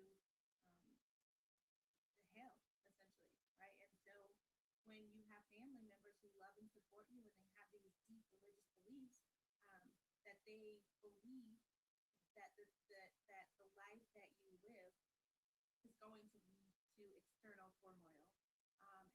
And through that ignorance, they choose to act in ways that may not be ways in which they normally would, because they don't know any better. And that was very true for me and my family. And so I had to sit down with individuals and have conversations about, explaining to them why I love this woman so immensely. I share that story because I do not believe that while I appreciate the National Coming Out Day, I would prefer that people would not have to come out at all. And I would love to tell you a story about a friend of mine who I grew up with, Phoenix, who did not have to experience that. Phoenix had always been a woman, a trans woman in our lives who we just accepted as such. And so there was never a need to have bathrooms that were gender neutral because Phoenix identified as a woman. We accepted Phoenix as a woman. We recognized that Phoenix was trans, and we moved forward in our lives of loving Phoenix and accepting her for all that she is in our lives and all the beauty that she is in our lives. And so what I hope as an elected to lead this world is representation that looks like how Phoenix was able to navigate this world without it not needing to be this big ordeal to come and set up individual meetings with family members, to not have to experience family members who were not accepting of you in all of our fullness and all of our greatness, and just allowing folks to be as they are. And I think that's what we all deserve, we deserve to love folks in all of our beauty and all of our complexity, and not have to put together these huge ordeals to tell folks, hey, I love this person, and this person happens to be same-sex, but I love them anyway. I hope to have a world in which we don't have to say our pronouns, right? Where it is just normalized. And that's what I'm really fighting for. And so when we talk about voting down the ballot, right? When we talk about local elections and the importance of local elections and understanding why they matter, representation matters in those seats. It's so important for me as someone who is so passionate about ensuring that those that are marginalized and those that are vulnerable have access to transit, and those are the individuals that we are putting at the center of our decision making. That it's so important to do so, because it matters.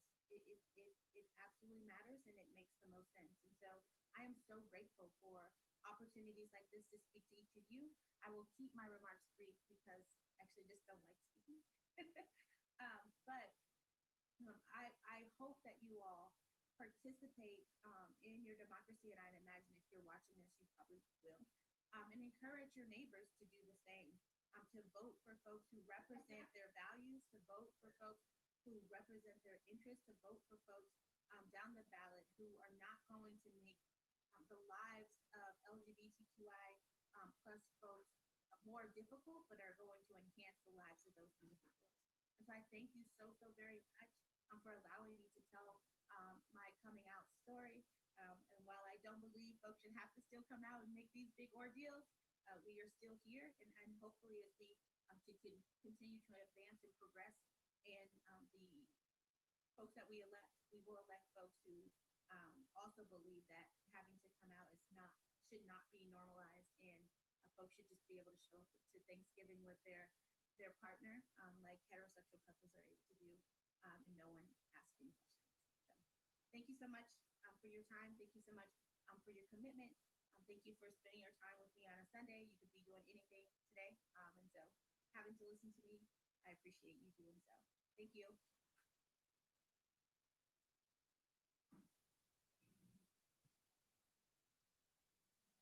Thank you very much, Michelle. Please give her one more round of applause. All right, so as we get ready for our next speaker, I want everyone to make sure that you put Facebook posts up, Instagram posts, to make sure everyone is registered to vote. You, if you live in Colorado, you are able to vote online as well as in person. Please make sure that you register to vote. Also, we have some people back that are part of this event, but they also have shirts that they have for sale. Most of these shirts are in donation and go back to the community. And we ask that each and every one of you just go back, see Miss Christina in the corner, and see what the shirt says she has available. And then these shirts will be given out to the donation to the community and to the community. Right there are all the ones that we have available. Counts again, we have to let the community as much as possible. So if you can even see them to have these shirts, as we wait on our next speaker, we will go ahead and take a 5-minute break as we wait on our next speaker to log on. She is an individual that I met while being with the different inspired, and she's quite a phenomenal individual. So as we wait for her to be logged on, ask you to take a break, put yourselves up in the break. We have a plethora of links on our medium as well as merch. So enjoy your time and we'll be back in 5.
Okay, we have this other support now. So please put your hands together in person and virtually. Give a round of applause for themselves.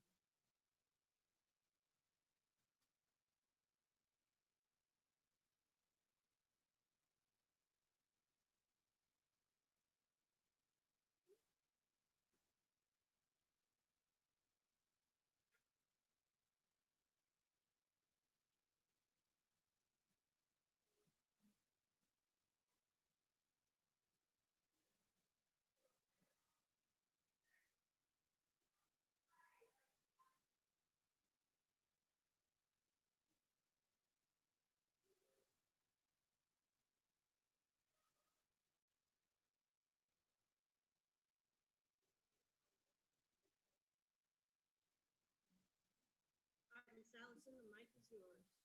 All right. Hey, y'all. I'm Allison Dozier, Assistant Director of the Denver Women's Chorus. We are a multi-generational LGBTQ community chorus founded by lesbians in 1984. This past January, we presented a concert titled Make Them Hear You, dedicated to voting rights.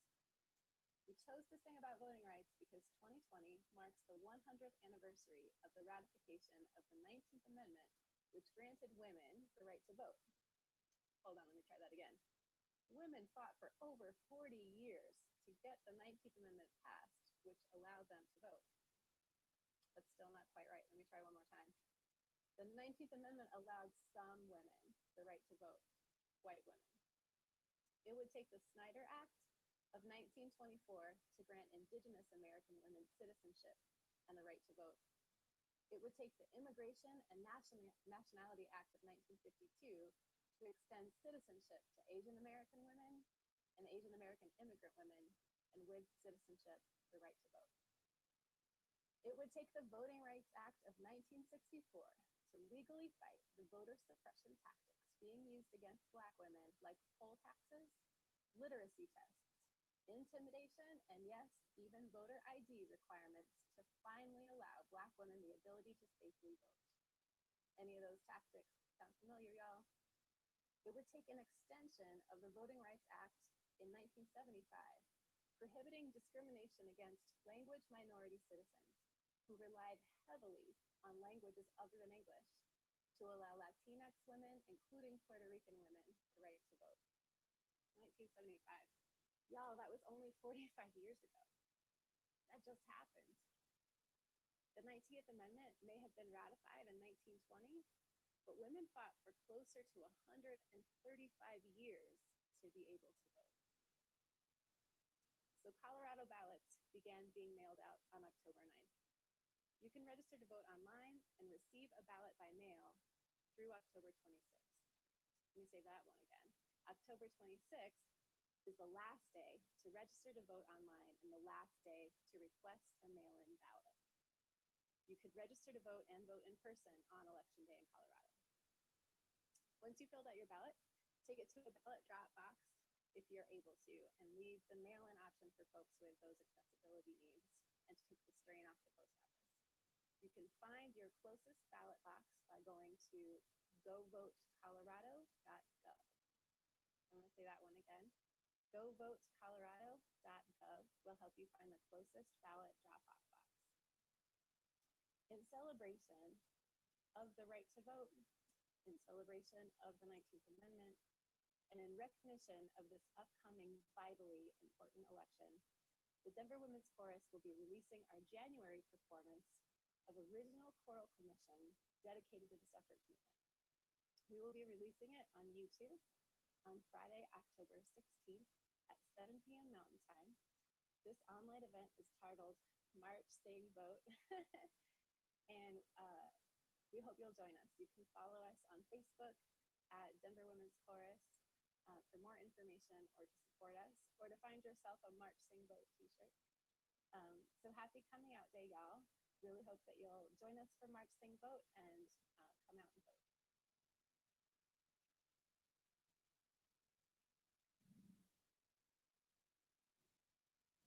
Awesome, thank you, Allison. Everyone here in person, virtually, please give us some round of applause. And then make sure you have to vote. I appreciate you very much for all you are doing. So as we continue on moving on with our program, I want to emphasize so many times the importance of voting and making sure that your voice is heard. It is important. Yeah, everyday people that are voting out, making sure that others are registered to vote. They know where to type their ballot off. They can stand on it and wait. Like I said, turn it in. Register to vote is October 26th. So make sure you get your neighbors, you get your friends, you get your family. You get anyone that you know, register. Because it is important that it's vital that we vote. That is how our voices get heard. So, our next guest that we have is another member of the Miracle Patrol. I have the pleasure of getting to meet them a while back in some of our protests. And I want to say, coming from the military background, it was nice to come We've come to a point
where in the so called presidency, we're not having these conversations. We're continuing at the time to do it.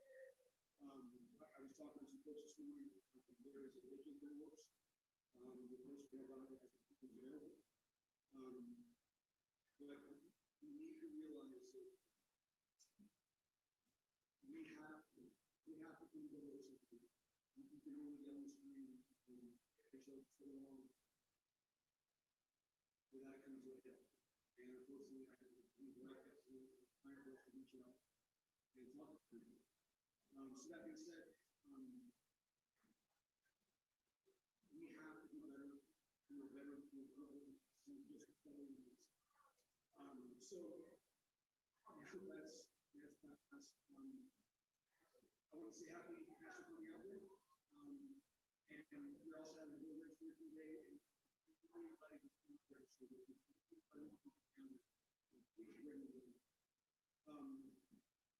National Coming Out Day. We all have a story, right? We all came out in our own way. Some of us it was younger, some of it way younger. I implore you, talk to each other, share your coming out story, listen to it, find the similarities, and realize that we're all in the community. We all had that one friend who was a broken community. And then we moved out into our work, family, friends. And some are great, some are for joy, and some are for peace. My coming out to my friends happened a long time ago, but I did not come out to my parents until 2 years ago. And quite honestly, what brought that conversation to my head was my need to live up. And had to have that conversation with my father, with my mother, with my sister. Did I feel absolutely something I was hiding from him? Absolutely not. I didn't decide what I was to do. So everybody's coming out stories with you. Everybody's coming out stories with you. And everybody's story matters. And share your story. Listen to theirs. Feel their pain and feel their joy. And don't be afraid to talk to them and to listen and understand that each and every one of us is unique for numerous reasons. But the fact that we all were able to do it, and that there are many of us out there that are watching today that haven't had that conversation, and that's okay. I know people that didn't have that conversation until they were in their 60s, and that's it. There was no right time this happened for people to come out. But when that time is right, I also believe that's when it's right for you. So,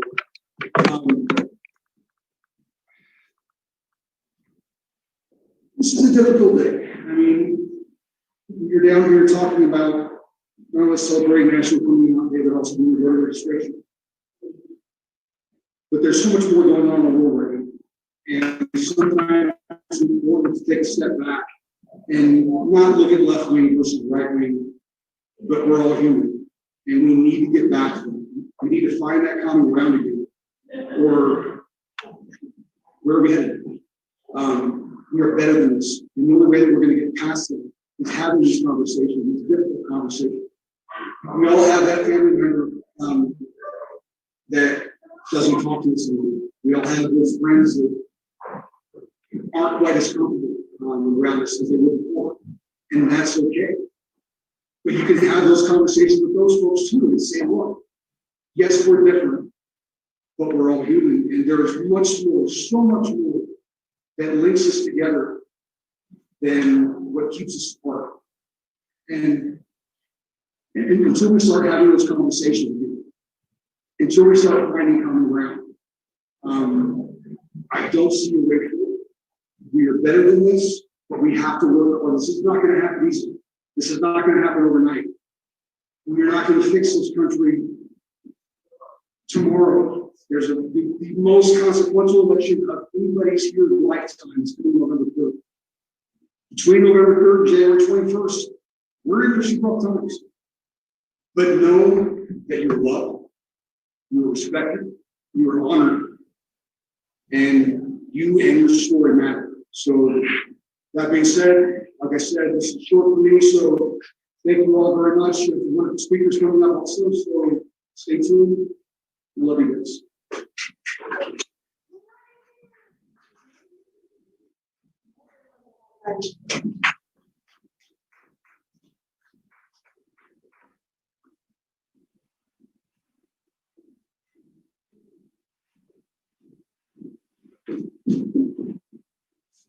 All right, thank you. Give Eli one more round of applause.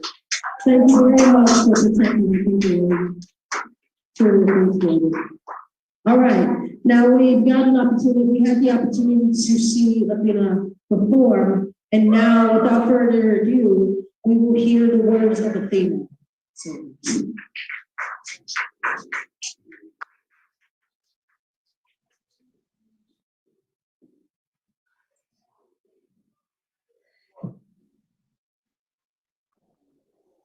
Greetings all, citizens, local non-binary drag entertainment. Coming here today to share with you some words to give clarity during these times, as well as share some of my opinions. But I'll start with my prepared.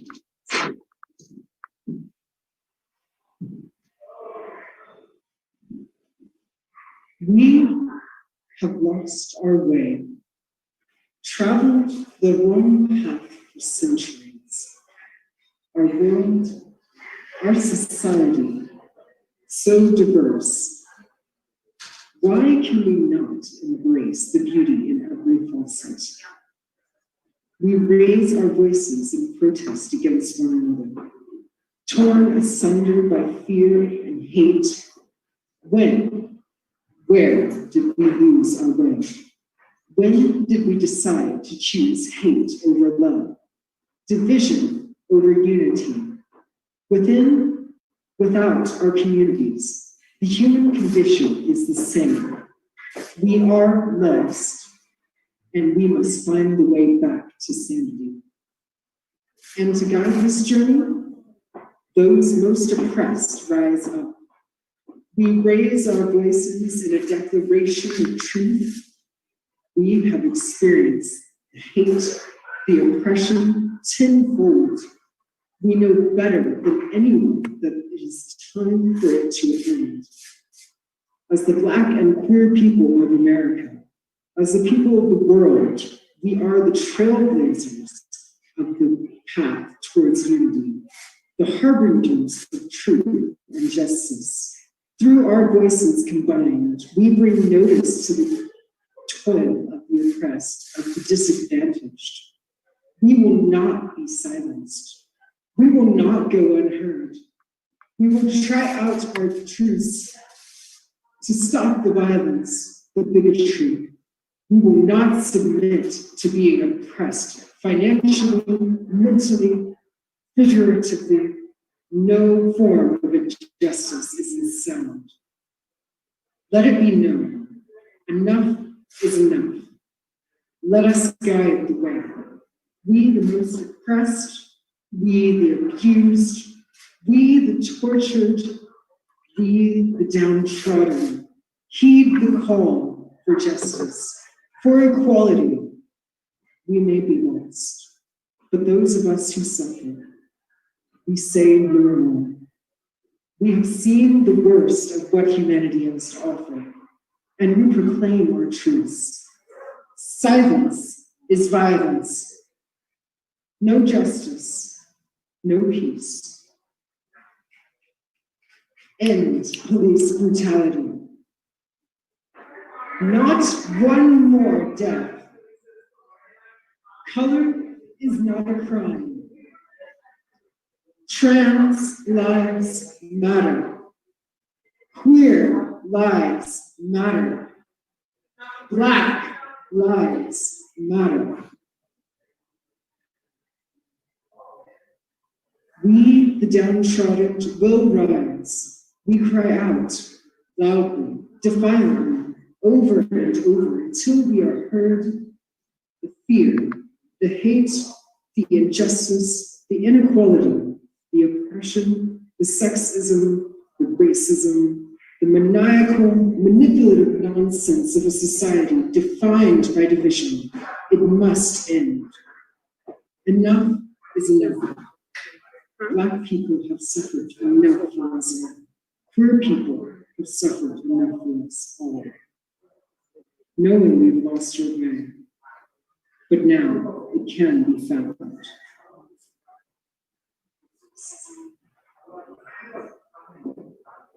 Now, I'm so glad that people are rallying and protesting right now. But we need to take the next step. It is one thing to agree to what people know to be true. It is another entirely to truly make a change. I am sick of our allies smiling and nodding and contenting themselves with having been present or donated to a cause. We need to do more. The next step is realizing where the current issues are relevant, not only to those we seek to help, but to you as well. Together, we must identify the key issues that we all struggle with as Americans. The plight of POC and trans and queer citizens has awakened us to the evils of our system. But reforms of tax distribution, Medicare, and housing can ensure that lower classes can see the benefits that we have worked on. We have built a foundation for progress over the years, but if we do not repair the imbalance in capital, our current downward spiral will continue. Thus, we must vote for the officials we can trust to bring this change. Although the system has been rigged against women, it is more accessible than it has ever been before. When we have the choice to vote, we must do so as a civic duty. Over 50% of citizens don't cast a vote for various reasons, some involuntary, but we must choose to vote when we have the option. Why would candidates spend money trying so hard to convince us to do so otherwise? We must put pressure on officials to neuter big corporations. We can no longer stratify ourselves due to race, class, and political status. Instead of choosing sides, we must recognize that if we vote, if we participate in the system, we can help ensure that money and power is allocated properly. Then everyone can pursue higher education. Everyone will have fair wages, and everyone will have somewhere safe to live, and everyone will have the health care they need to survive. We will all be able to thrive together. No longer can we allow the false scarcity created by our society to pit us against each other, fighting for resources and power, allowing the 1% to live in luxury. We must open our eyes and redirect our attention.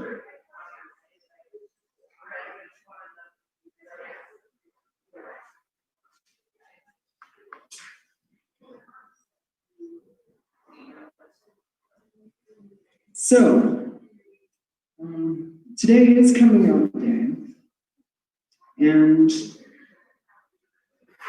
my coming out experience was different from most because I lived a lifestyle earlier in my childhood where I knew how I felt, but I never discussed it with anyone, and I never openly acted on my feelings. So I understood that I liked guys and that I was different, but I didn't know what it meant.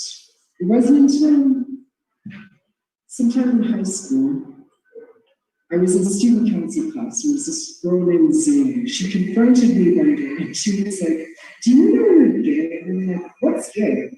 And I never even looked it up before that point. So I had to go on an adventure myself and research my sexuality, my identity, and learn more about what it meant to be different from the status quo. So many of us are tied up in the program. We spend a lot of our lives trying to perform in the way that society expects us to. We can't give in to that. That's what Coming Out Day is all about. I think that moving forward, we really need to focus on moments like this. Moments where we give people the opportunity to be vulnerable and to expose their true selves. Because once we know the truth, once we understand each other for who we really are, we can move forward and we can make progress in the direction of a better future.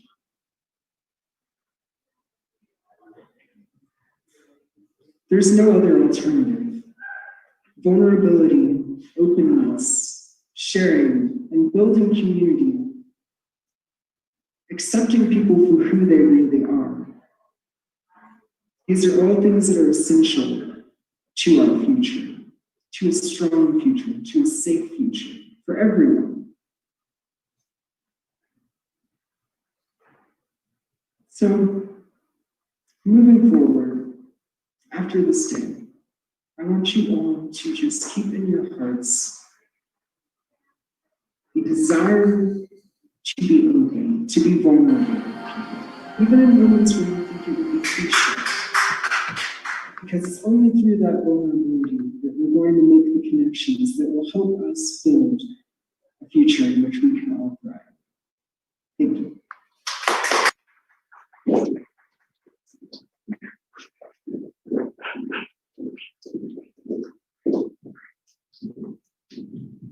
Please give Athena another round of applause. Again, thank you all for coming in person and virtually. We truly appreciate all of the support that you are giving right now. Right now, this is not an easy task, but we have to move forward on it. For those that are virtual, please let any of your friends know it is not safe to go down to the Capitol at all. We just also received notification from Front Range. They will not be down at the Capitol at 6 p.m. But please show your support for them just as much as you show your support for those that are here and those that are out there fighting the fight to keep our liberties intact and to create equality and the justice that we all are seeking. So at this current time, we're going to take ourselves a 15-minute break, and then up next, we will have Miss Laura Thompson. So enjoy your time. Please get some food if you're hungry. Please get a drink. Everyone that's at home, please share this link. Share the link to make sure you get out to vote. Also, give me 1 second.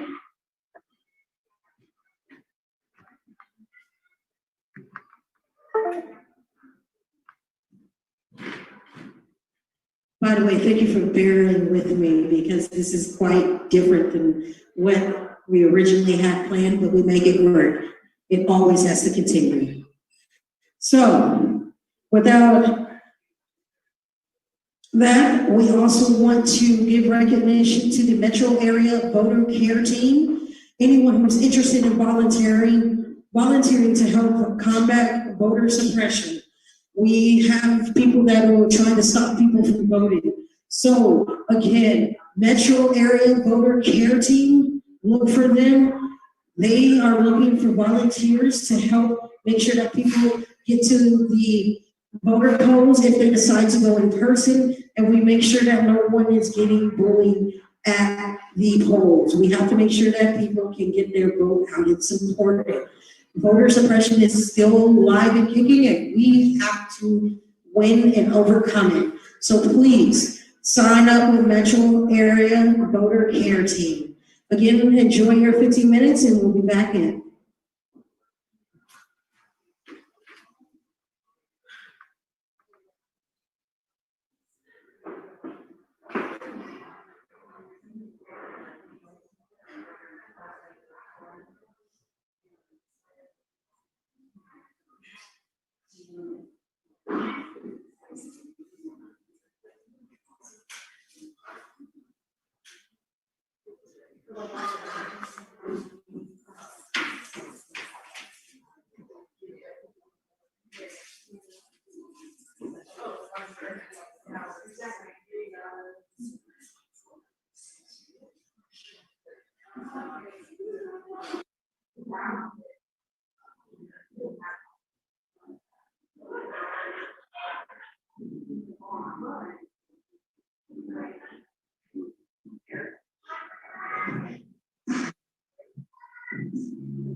You're beautiful.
Low smoke, low smoker chip. Low smoker chip. Yeah. Cool. How can They're I dope as find fuck. them? They're dope as fuck. How can I find them? They have a Facebook page. Okay. Low. How do I spell it?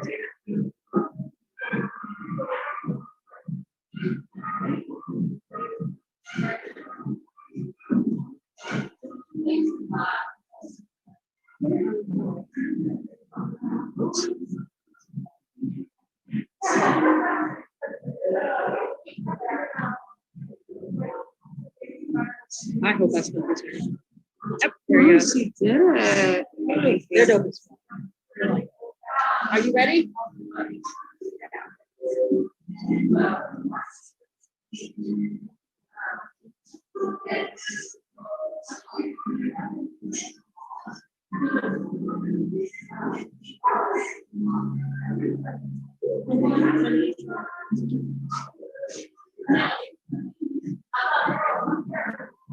Okay, let's get back to it. I hope everyone got their drinks and got some food in their bellies. And we are about to begin the next half of this show. So, to all those out there virtually, please, again, I want you to make sure that you let all of your friends, family, loved ones, anyone know that if they need to register to vote, that it's important that their vote does count. So, this next woman that I'm getting ready to introduce, I met a while ago. I think she is a very powerful individual. We've had our ups and we've had our downs, but we've managed to be adults and talk it out and work things out, because the truth is we all go through different phases in our life that could traumatize us or could make us stronger, or it can just give you a whole together different perspective on life. And this individual has given me a different perspective on life. And I am very proud of her for being here and just speaking her truth. She is a wonderful individual. And so without further ado, Ms. Laura Thompson.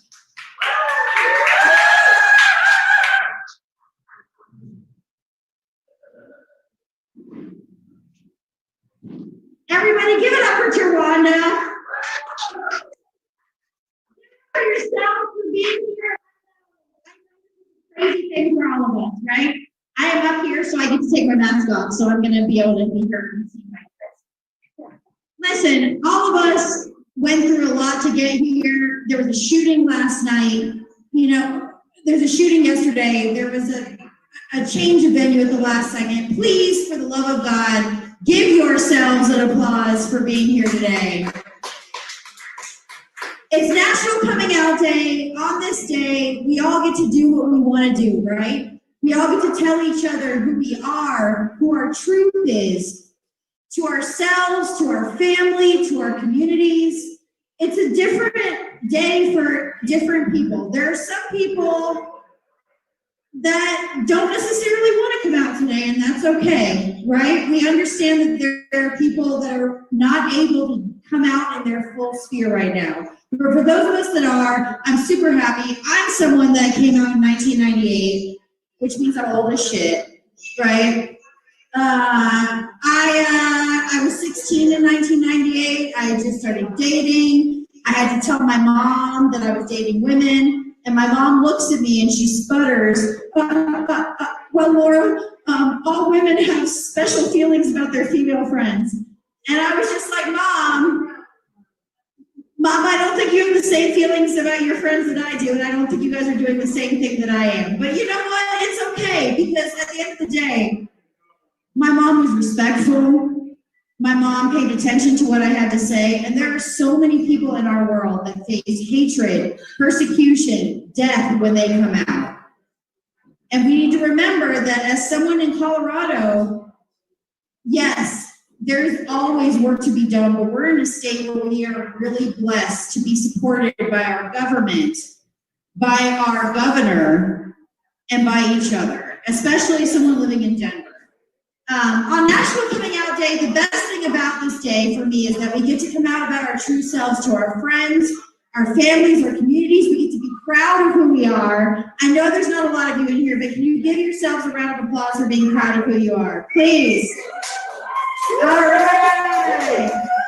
So, like all of us, I define myself in many ways. Like there's a lot of things that make up Laura. I'm a woman. I'm an activist. I'm queer. And something I'm coming out with today for the first time, I'm HIV positive. And each of these identities directly affects the most important thing that I am. I'm a voter.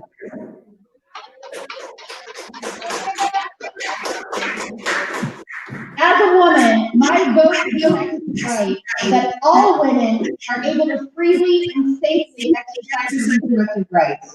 We have administration right now that has year by year striven to strip us of the Roe v. Wade protections that we have. First, we have the addition of Brett Kavanaugh and Neil Gorsuch to the Supreme Court. Second, unfortunately, we have the death of Ruth Bader Ginsburg. Third, potentially have the appointment of Amy Coney Barrett. These are all things that mean we need to be vigilant about who we elect. We need leadership who will protect the right to choose both at the state and the federal level. We need representation who believe that all women's rights are human rights. As a queer person, my vote serves to protect that all may love and marry whoever we want, so that we may love one another safe from judgment and persecution. Currently, Samuel Alito and Clarence Thomas are seeking to reverse the 2015 marriage rights ruling by the Supreme Court. We have a vice president that believes in conversion therapy. We're lucky that we live in Colorado, right? We have laws that protect us both at the educational level, at the government level, at our everyday life level, but there are other states where this isn't going on. We may be at the forefront of LGBTQ+ legislation, but that doesn't mean that the work is done. It's our job to elect leaders who will enact the same legislation at the federal level. That means everyone from Alabama to California gets the same rights, and right now that's not happening. As an HIV positive individual, my vote serves to protect that we have health care for everyone. Our leaders must understand that the American Care Act was recently invalidated on so many levels. We now have a Supreme Court case where we have the ability to protect each other. There are 155 million Americans who could potentially lose their pre-existing condition coverage if the new Supreme Court ruling goes through. There's a lot of things I can do to explain that, but let me just say, if we don't enact leadership who protects our healthcare rights, there is no way for us to protect them. We already have a Supreme Court that's going vastly more conservative. What else are we going to do? For me and for other people with pre-existing conditions, there's a possibility that we may never be able to get health insurance. I understand that I live in Colorado. I'm really lucky. You guys probably don't know who I'm talking about, but I get my treatment through Rocky Mountain Cares and Vivint Health. They are an amazing organization that does things in Colorado that doesn't happen throughout the rest of the country. However, our leaders must realize that our health care is a right and not a privilege. Otherwise, this doesn't continue to exist in Colorado. And I know there's not a lot of you here, and I appreciate you guys being with me. Let me talk about what I'm not. I'm not black, I'm not brown, I'm not indigenous, I'm not trans. But it is my responsibility to vote to protect every single person in this country. Every single person in this country. It is my responsibility to fight for racial equity, to prosecute the police, and remove money from law enforcement. We all know that police are black and brown people in this country. All of us know that. What we don't necessarily pay attention to is that presidential versus local elections are what are going to change that in our neighborhoods. Local elections determine who is policing us.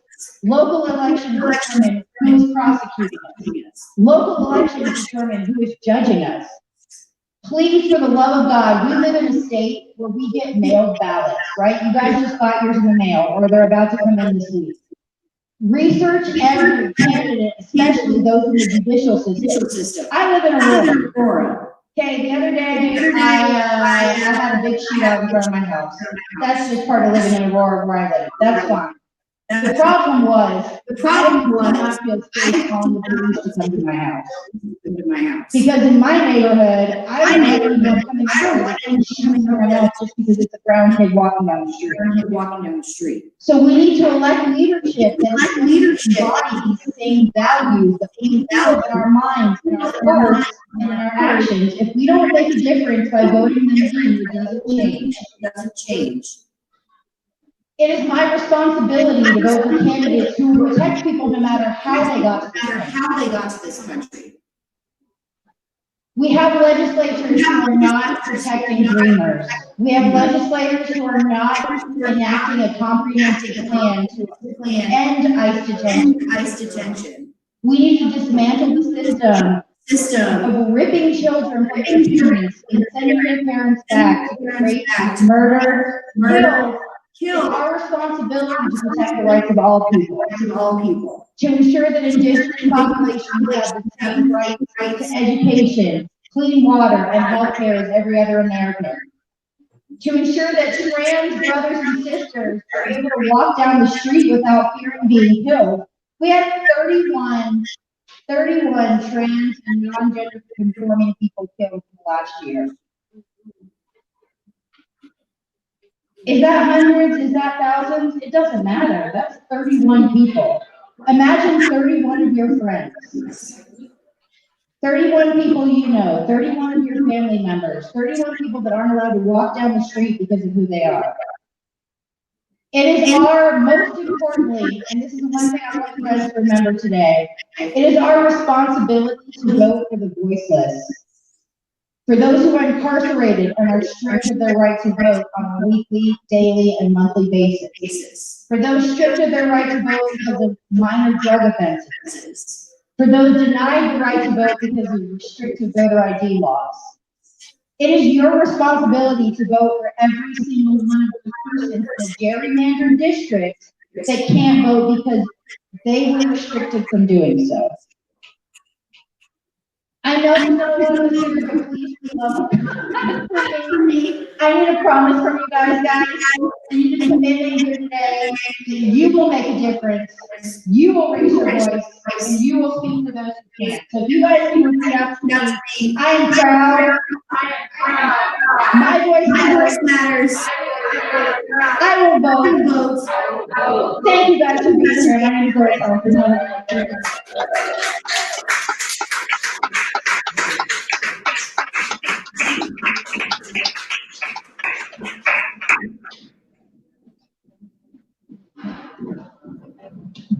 Please give Laura another round of applause. That was phenomenal. It takes a lot of courage to be able to come and express who you are and tell all of you to the public and to encourage people to vote. Thank you so much, Laura, for your story. All right, so unfortunately, one of our performers has had some car issues and will not be able to make it. Please keep them in your thoughts and send them positive vibes. Hopefully, they will get their car situation taken care of. But we must continue. So, our next individual is a powerful mom. She is for the community, and she wants to bring a change. And if you haven't already, she's back in the corner. She has shirts that are on sale for donations to help the community. These donations go back to the community because right now our government is not spending our taxes properly. So sometimes we have to do things on our own. So, Miss Christina, would you please grace this stage with your presence?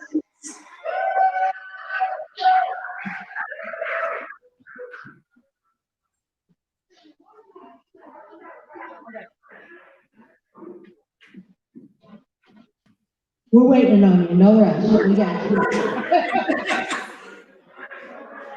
Hey, it's not wrong to be fashionable. Give it up for Miss Christina.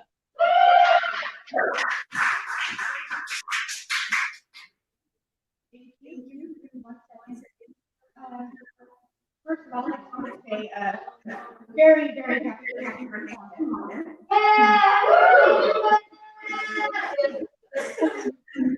and again, thank you all for coming out today and for joining us on Zoom. Before we end, I want to take one more brief moment. Bring it up here. We have a brief improv ceremony. Okay? Okay? 1, 2, 3. Happy birthday to you. Happy birthday to you. Happy birthday, dear Wanda. Happy birthday to you.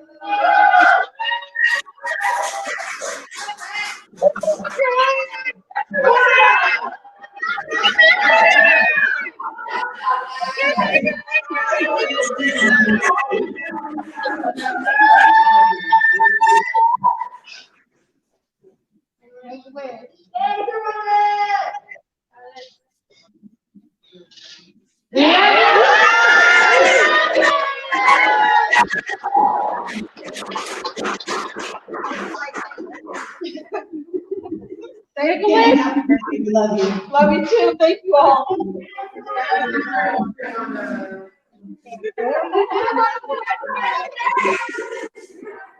Okay, I just want to say real quick, for anybody who has not yet signed up or joined us in the effort to combat voter suppression, please look up the on Facebook page under Metro Voter Care Act. Again, that's the Metro Area Voter Care. Sorry. And on there we have 3 different groups under supplies and service, education, and resources for anybody who, again, is in finding that volunteer to help combat voter suppression.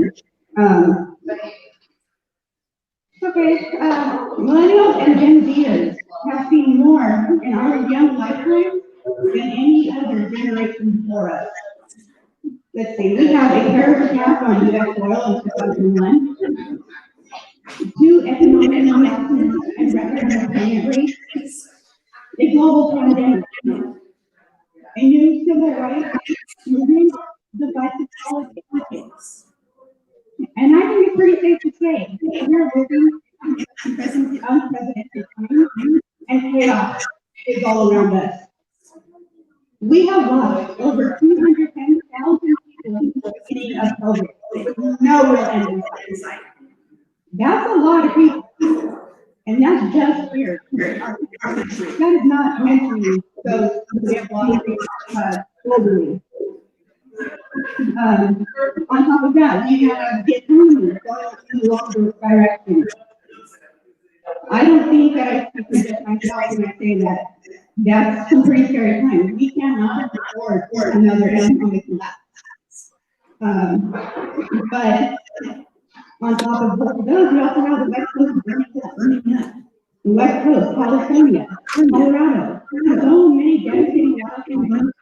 So many devastating weather crises have happened in the last few years alone.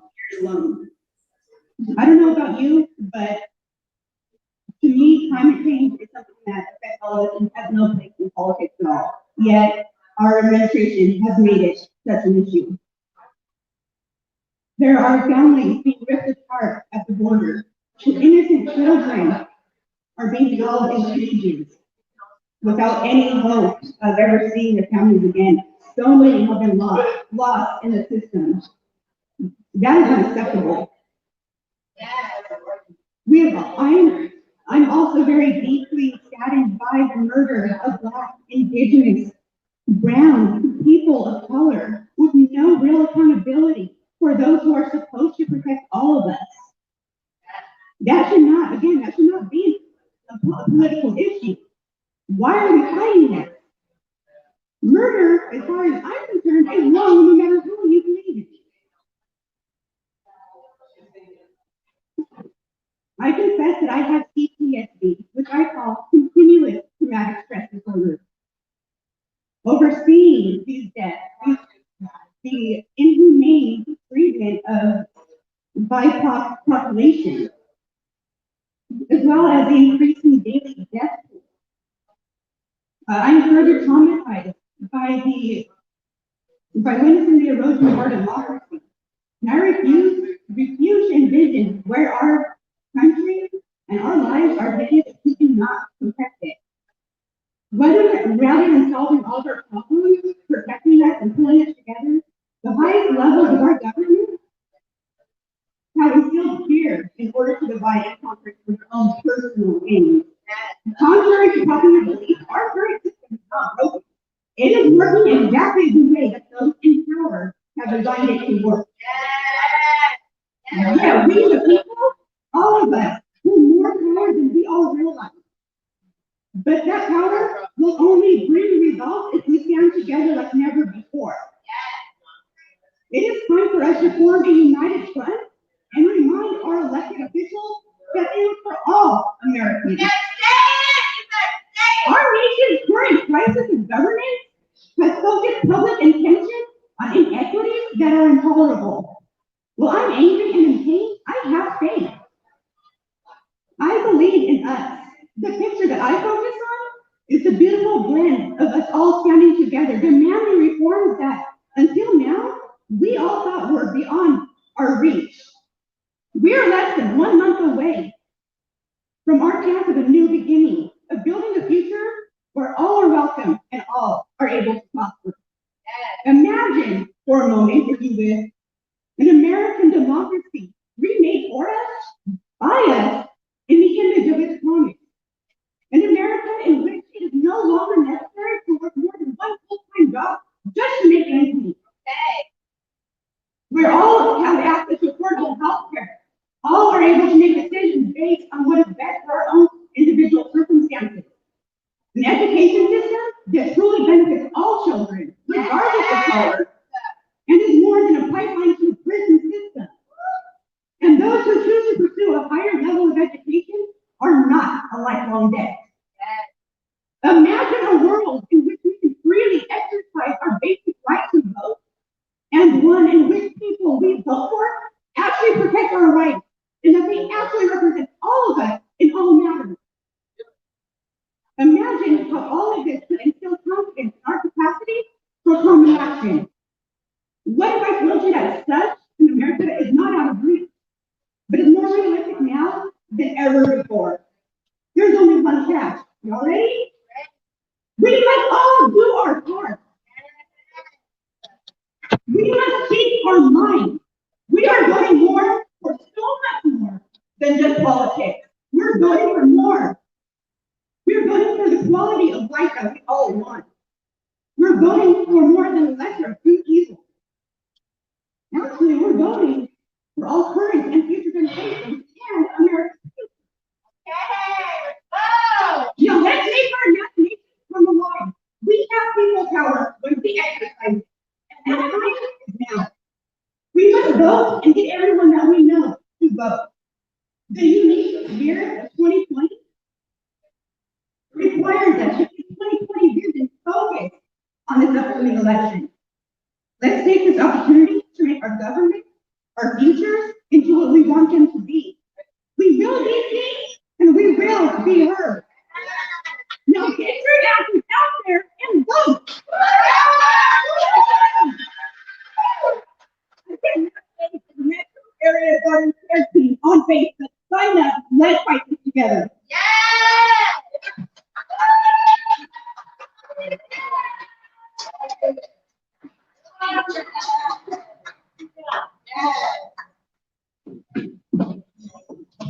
Give Christina another round of applause. That is a very powerful message. Again, get out there and vote. Again, get out there and vote. It is important for each and every one of us to vote. Right now, our freedom is on the line, whether we want to admit it or not. We have to vote. This is an everyday battle. When we have people that are trying to stop us from being ourselves, follow our true path, we will fight till the end and make sure that our future can follow their path.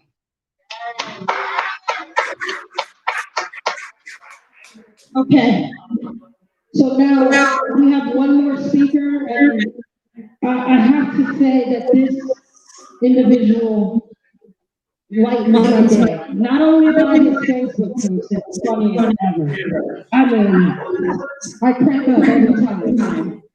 But he has been part of the forefront on the youth movement, the younger generation, And let's be real with ourselves, we have to make sure that our younger generation is registered to vote, and that they understand the importance of voting, considering some people have not had voting in their lives, and we don't want to tarnish our younger generation from the voting, because it's true, their vote matter.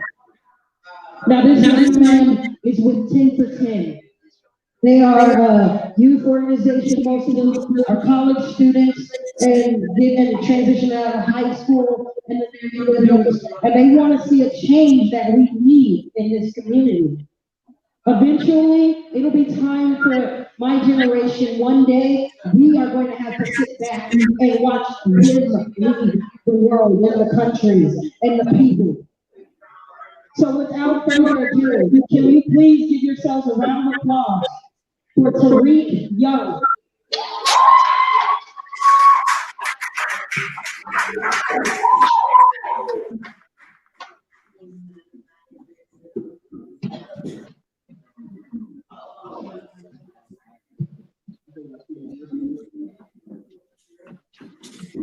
All right, here we go. Just like Alana said, my name is Tariq Young. I am the secretary for the youth-led organization. Before I start, I would like to thank Alana for having me out and speak on this occasion about voting. Also, I want to give a shout out to Templeton and Peters. We stand with you, Peter. You're my brother. We love you. Thank you for everything you do for us.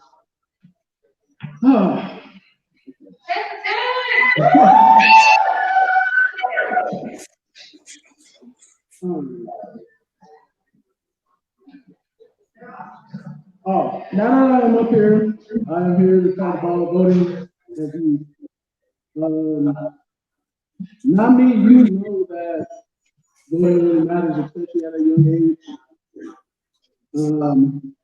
In the 2016 election, people were aged from 18 to 24, only 38% voted, and that's bad as a whole. And I honestly believe this election we can get a higher number of youth to vote. I know a lot of people are very unhappy with who we have in office, so I think we can honestly change that with our youth. They just need to let their voices be heard now. Also, I know that a lot of youth don't know that voting also deals with education. So with that being said, we need to, as youth, we need to vote, especially on the bill number 76.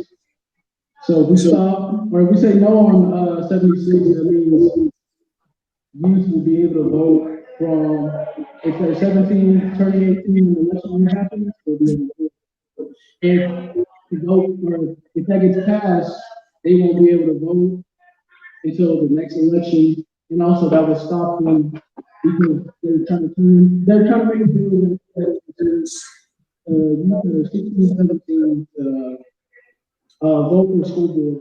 So because, as you can see, it's important to know who's in the school board and if they care about children's education.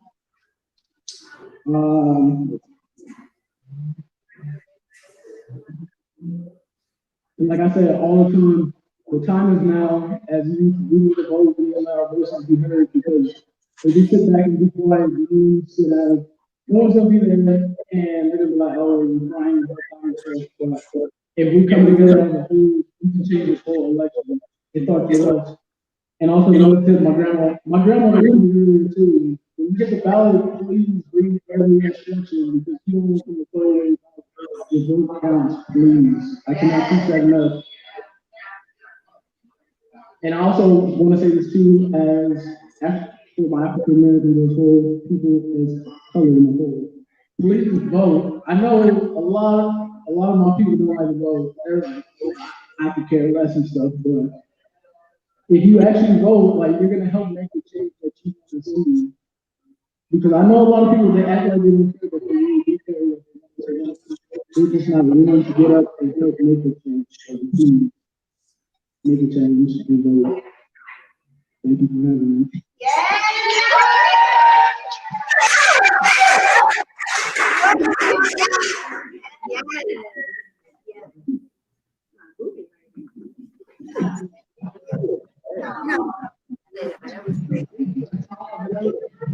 Give Tariq another round of applause.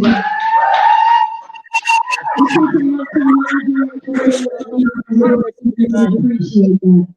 So, I just want to sit and thank each and every speaker today for coming out and really giving their story. We have one more speaker, that's myself. But before our main performers, and we're going to take a quick 15-minute break. And during this break, again, I ask you, those in the virtual world, please spread the message.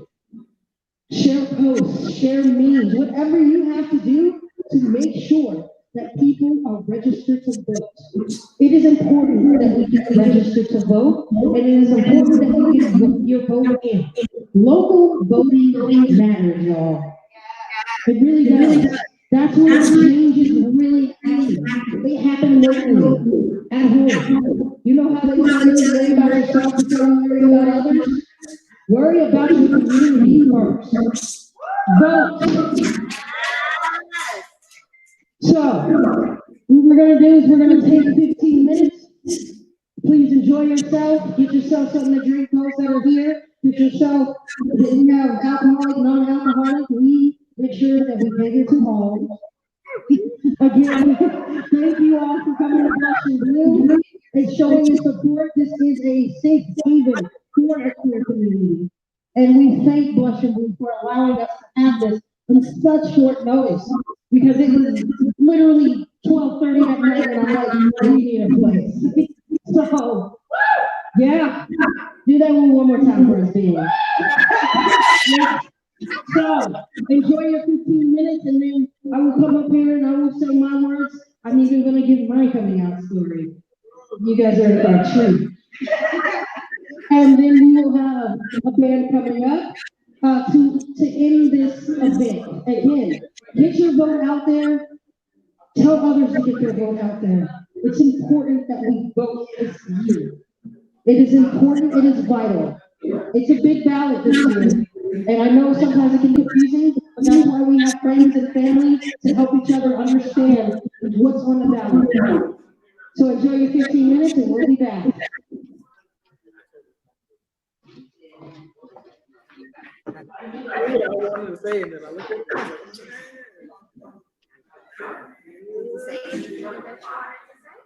Pretty much, but I didn't sound more. I just sounded angry. I don't know what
Oh, yeah. No. Let's go.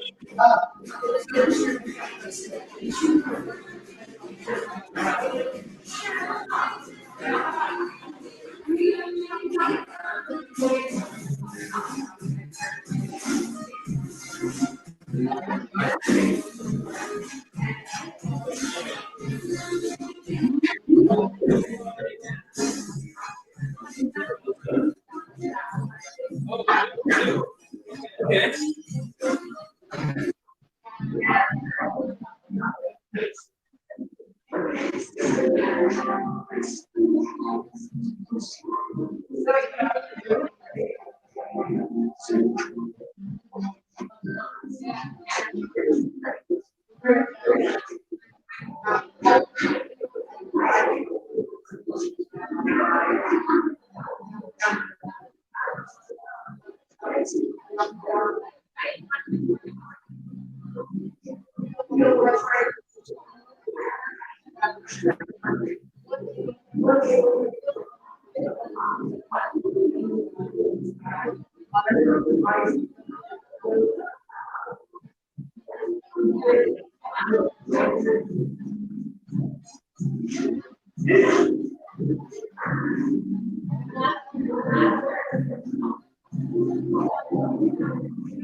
All right, everyone.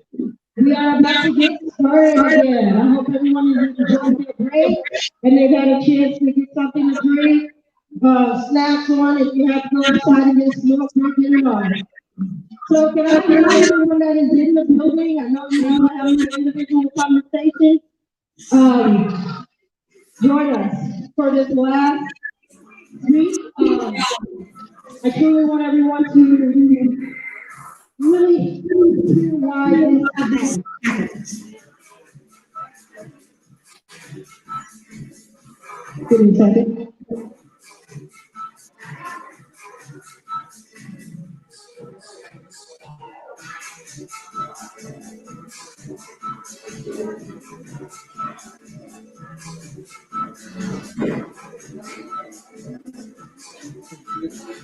Hey, Terry McMorris, my baby sister, thank you for coming and saying I'm sure you have everything. All right, so the remote is sitting on that table. If someone could get the mix down for me. Gather around, people, gather around. And Miss Joey, could you please come to the stage?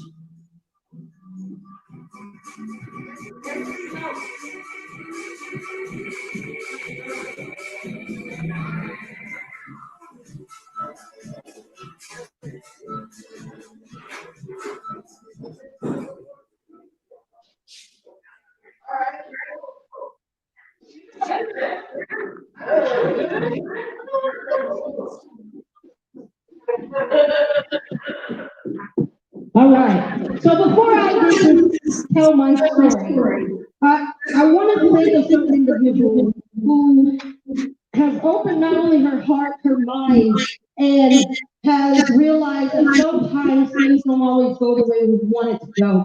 And when you clear your negativity, you bring in positive vibes, positive mindset, and positive just life in general. So, Miss Jody, I want to thank you very, very much for allowing us to use the space here, for allowing people to feel safe to tell their stories, and for our speakers to get it out. Because even though we have a lot of issues downtown, we still have to make this happen. So, Jody, I just want to say thank you very much, and if you have anything, you want to say.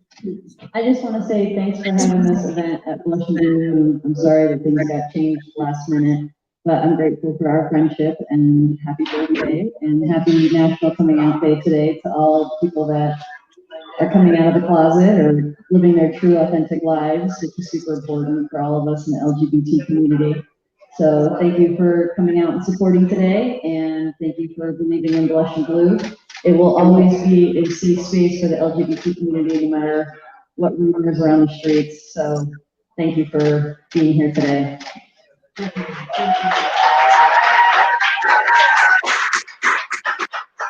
you again, Henry. All right, so before we get our band and our special guests up here, I cannot go to this event without telling my story. I have two stories to actually share. So, the first story that most people do not know on why this is an important day for me. 9 years ago, my brother was murdered on my birthday. That is why I felt it was important for us to change the narrative. I will never forget that call on the phone that I got from my dad to let me know that my brother was murdered, unfortunately by his wife.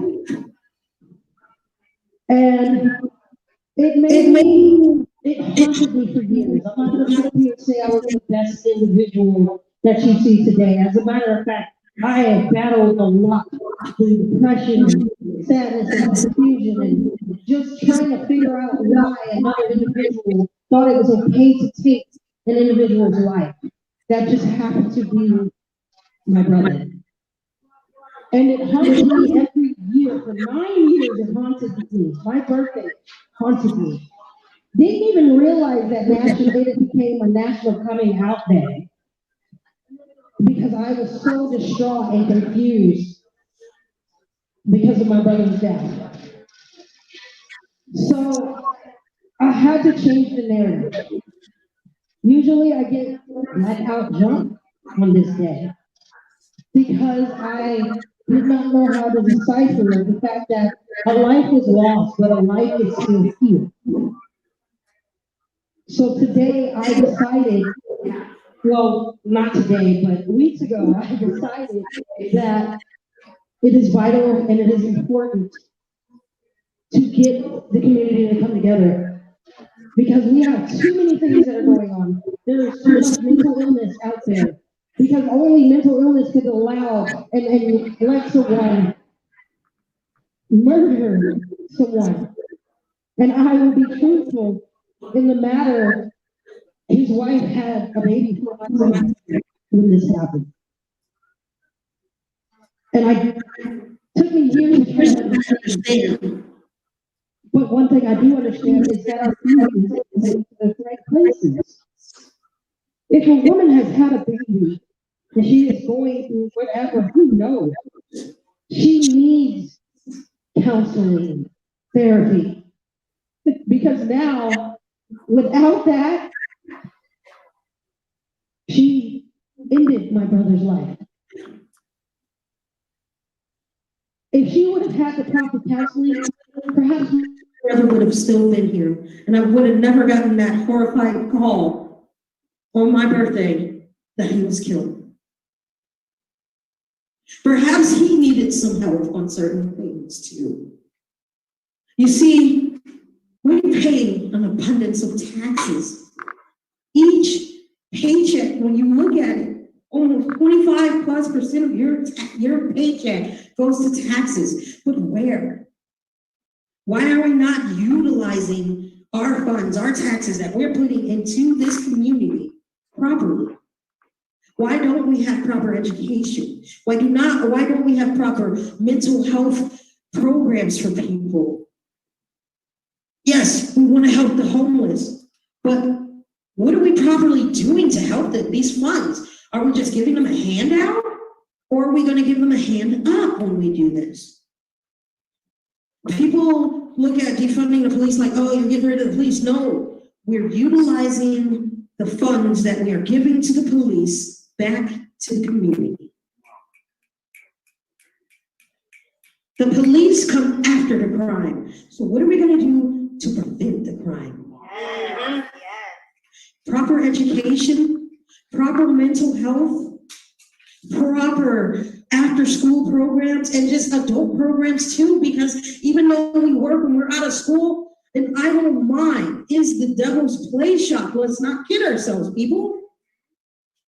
So as an adult, how can we come together? How can we encourage others that, hey, I understand you're going through things, but I'm here to help you.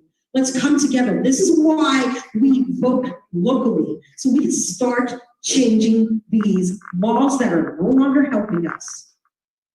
I don't care if you are a Democrat. I don't care if you're a Republican. I don't care if you're an independent. What I care about is that you pay attention to who really wants to change the community, and you vote for the community to grow and come together.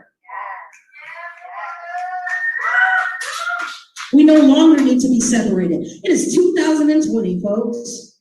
2020. We should no longer have separate communities. As a matter of fact, there are all sorts of people in the LGBTQ community. Whether you're Latinx, you're Black, you're white, you're Asian, it doesn't matter. Male, female, none of that matters. Trans, gay, straight, bisexual, none of that matters, because we all have to come together to make that change. We're all in the same at the end of the day, people. So that is why I dedicated myself to start bringing that change and to start mending the community. I want all of you to look around right now and you see people in this building that you've never seen a day in your life. But we all came for one reason, and that is because we all believe that our voice matters. We all come together because we see the injustice that is around us. We see that the simplest thing as a birthright to live and be equal has been tarnished over the centuries. Let's not kid ourselves here. It's been tarnished. We have people fighting on both sides. But you have to have a balance to everything. We protest, yes. Now it's time to vote and change laws. There is a balance that we need, and it's missing. We cannot tip the scales, and that's what has been done for the last decades. Now it's time to balance it out and come together. So I ask you again, before I end this and talk about my coming out story, talk to your friends, talk to your family. It may be an uncomfortable subject. Instead of tearing each other down, educate each other. Don't be quick to say racist. Instead, ask them, why do you feel that way? Hear their perspective, let them hear your perspective, and meet in the middle. Find common ground to help change this world. It starts here, ladies and gents. It starts with our community. I cannot stress the importance of local voting. Don't vote every 4 years. Vote every election.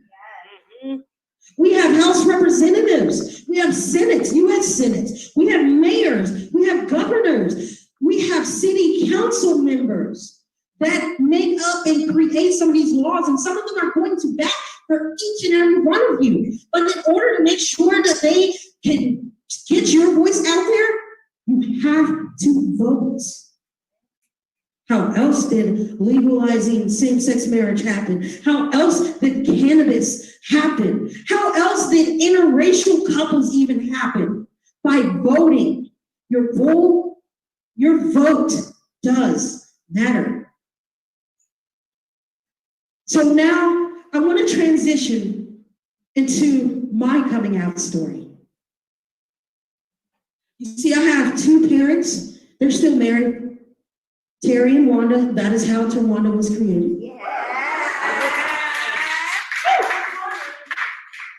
Now, I wound up living in Clarksville, Tennessee when I graduated high school. My parents got out the Army from Fort Campbell Army Base, and I graduated my 4 years at Northwest High School, Clarksville, Tennessee.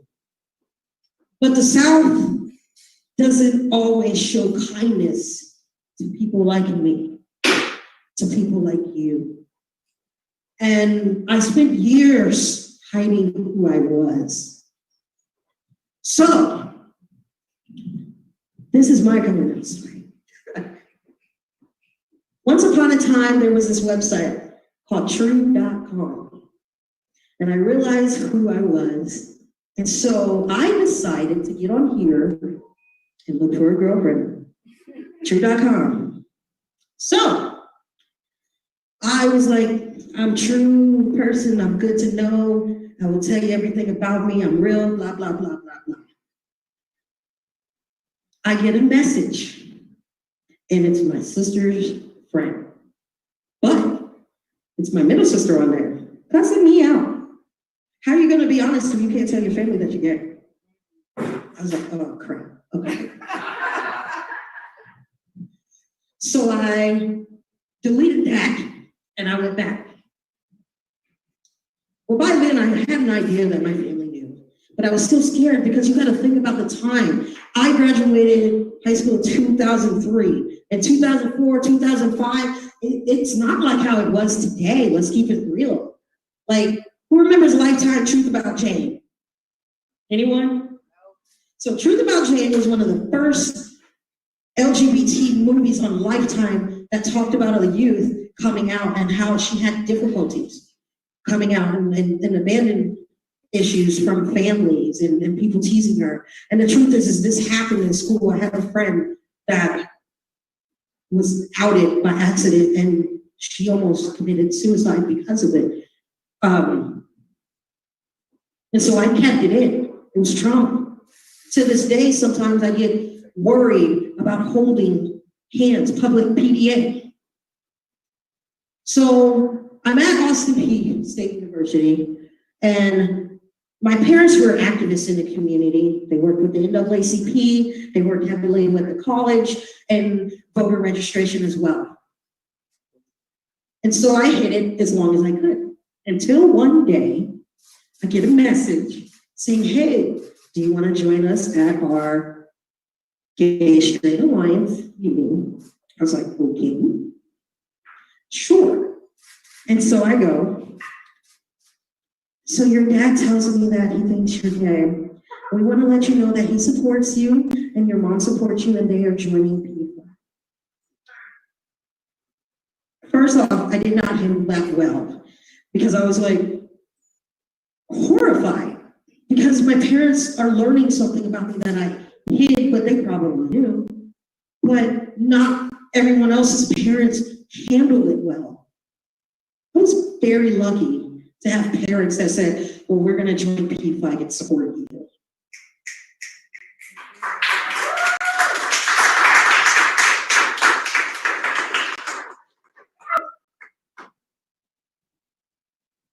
It still took me a minute to get it because I still had others outside that were like, it's not good.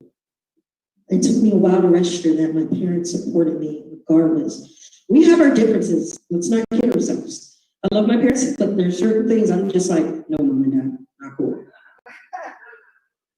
And that's okay. Because at the end of the day, as I get older, they are individuals too. I don't know everything that went on in their lives. But I am thankful that they accepted me. Now, My dad and I have a close relationship. So, as I'm getting more comfortable in coming out with myself, I was talking to a young lady. In the moment my dad knew that, we were talking, and I quote unquote his words. He pulled me to the side when he saw the young lady. And he says, Tawanda, it's very notable. You like women with boobs, huh?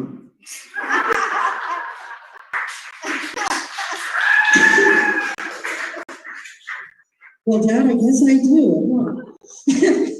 But it was that moment to where I appreciated the fact that my dad did not care who I loved, who I was attracted to. It was that moment to where I realized that my mom and my dad were gonna love me regardless, because that's all that they can do, was accept the fact that this is your child and this is who she is. So as we move on in the future, and I'm looking at people who don't have that fun coming out story, I tell you now, thank you for coming out. Thank you for realizing you can be yourself, because you've paved the way for others to come out and be comfortable and to follow their path and to love who they are. Thank you all who have fought over the years, who have given their lives to make sure that we have the freedoms that we have today. Thank you for this bar, which I call her the community spot because it feels more like a community than just a bar to me. So thank you, Brush and Beer. This is a safe haven for the queer community. And as we go on, now is the time for the queer community to get more involved with the Latinx community, to get more involved with the Black community, to get more involved in the women community, to get more involved in the youth community too. Because guess what? Out of all the communities, Black, white, Asian, Latinx, the queer community has everyone in it. So why are we not together?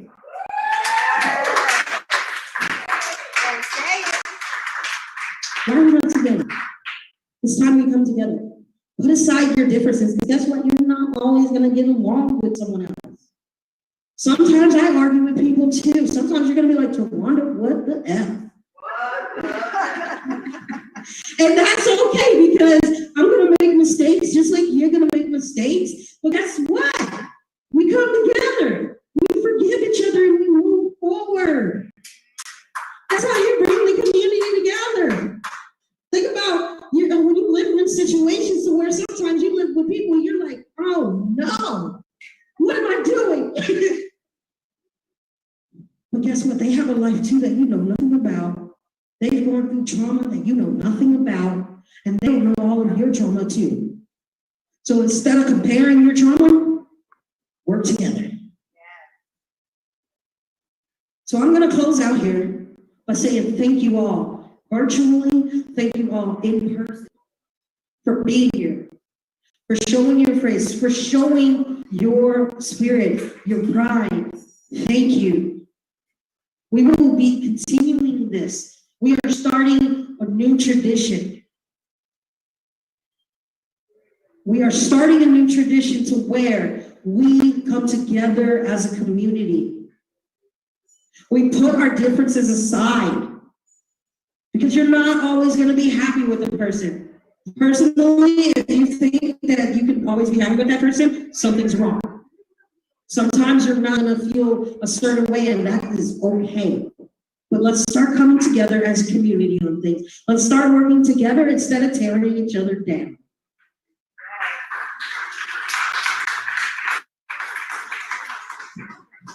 As I end this, I want to thank Amplify the Voice. Give them a round of applause for getting the word out. I want to thank the Scarlet Headers. I want to thank Parents Talk Show for keeping everyone safe. And though the Denver Women's Choir, not all of them made it, some of them were able to speak today, please thank the Denver Women's Chorus as well. And if you do not know, check out their Facebook. We have a virtual concert October 16th. I am a part of it. So please, donations, we have to keep the arts going because right now COVID is stopping it. But it doesn't stop it, if you get what I'm saying. So October 16th, we will get the word out.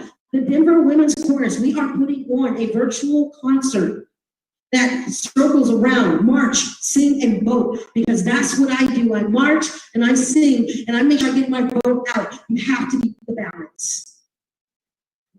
So thank you all. Now we're going to take a 15-minute intermission for our main group. I'm practicing this all day. I think it's important that we all understand what the language is because universally we use it. All right, so here we go. Los Mocachetes.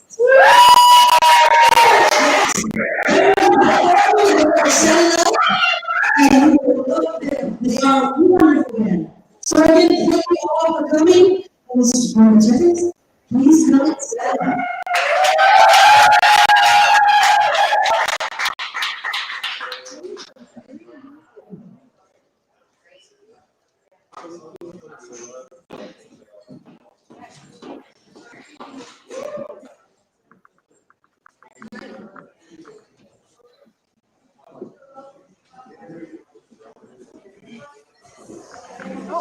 You're good. Yes.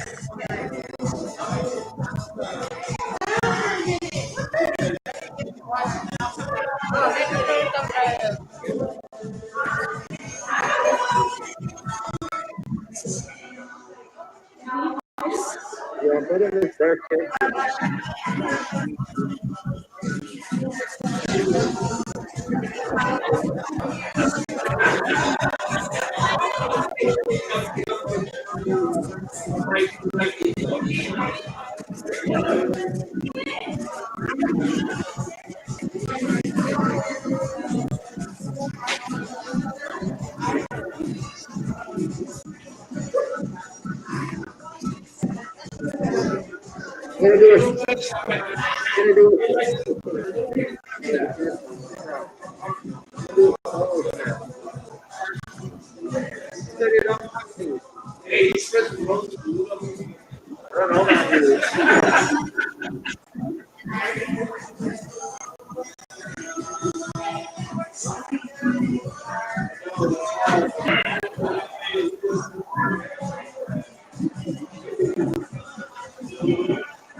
I was actually like not going to do it for a minute, but then like I understood that I still had to like support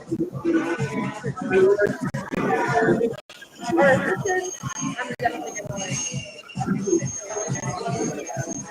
especially right now. After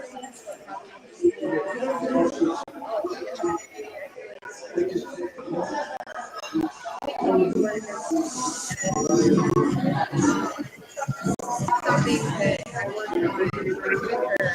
I might have and she finally talked to me too as a partner. So we finally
Yeah, I'm gonna like continue to keep doing what I do. I do it better when I'm at the house. Like live streaming from the outside better internet connection. You know what I mean? Yeah, like after my thing.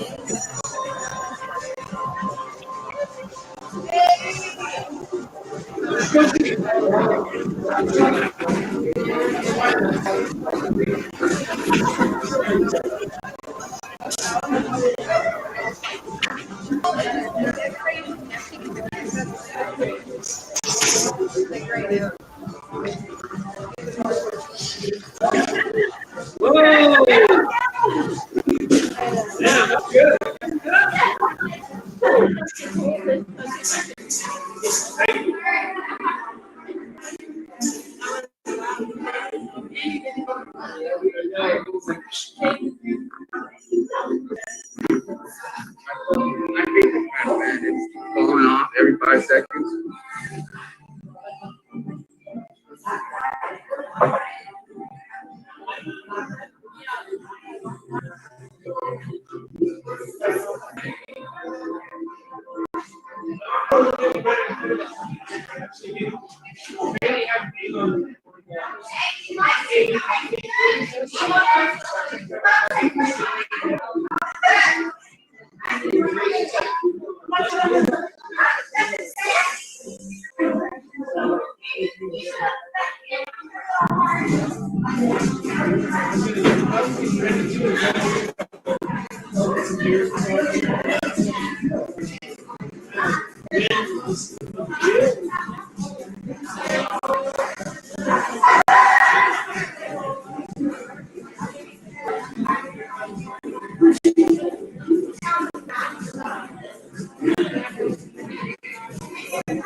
No problem.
That's where I got our real business. And she broke it down to like, okay, how much stuff you spend on this stuff?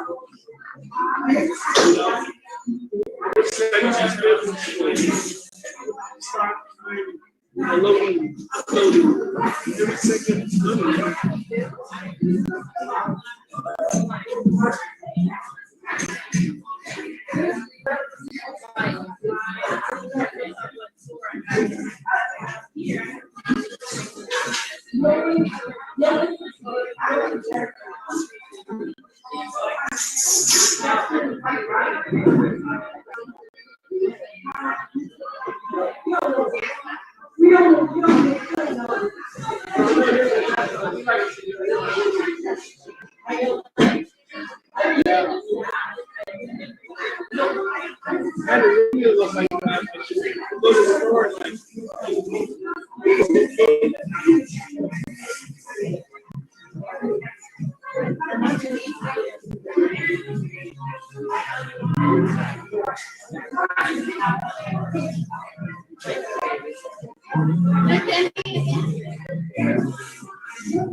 So there's a picture online. Like I practice. same exact picture, but this is not so it's really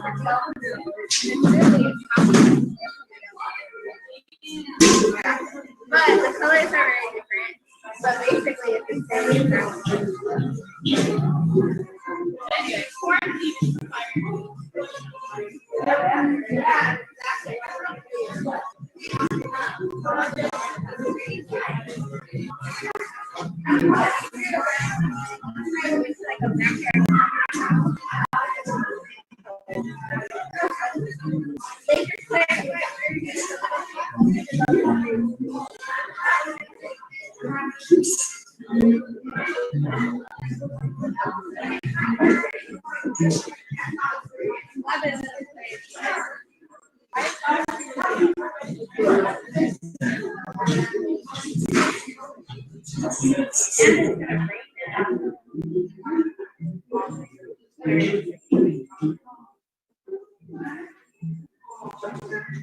Yeah, I'm glad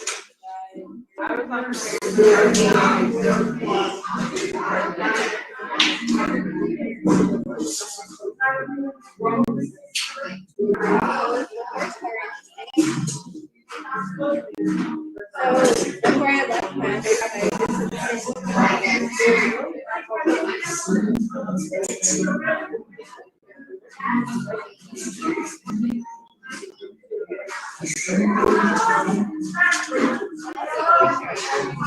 You don't like to drink?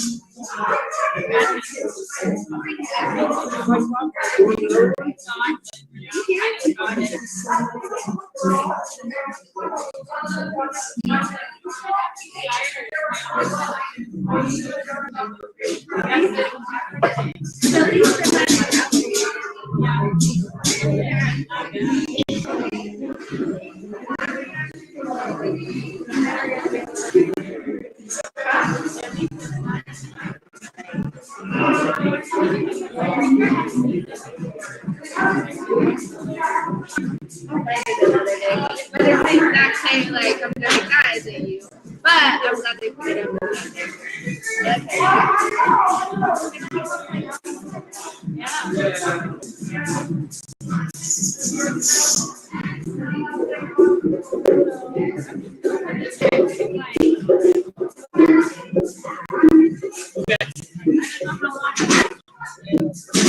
Let's go whatever for now. Okay.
Microphone check.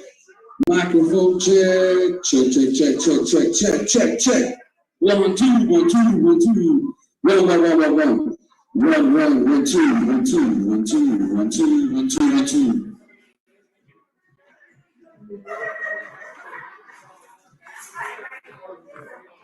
One.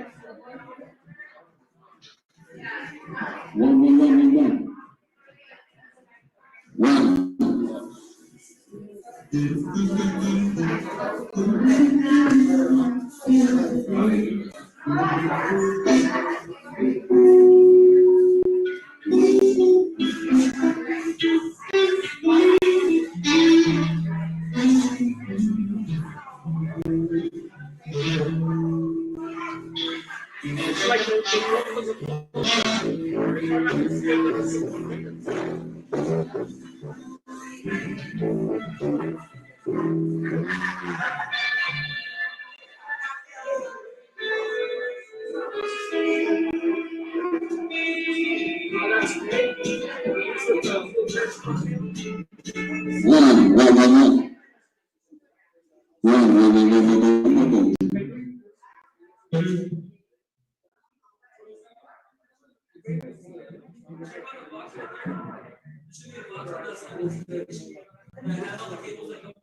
check, mic check, mic check, mic check, mic check, mic check, mic check, mic check, mic check. Mic check, mic check, mic check, mic check, mic check, mic. Okay, mic check, mic check, mic check, mic check. Mic 1 2 1 2 1 1 1 2 1 2 1 2 1 2 1 2.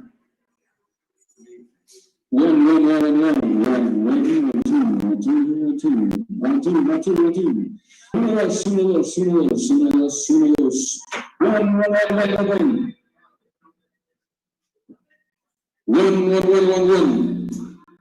One, two, mic check. 1 2.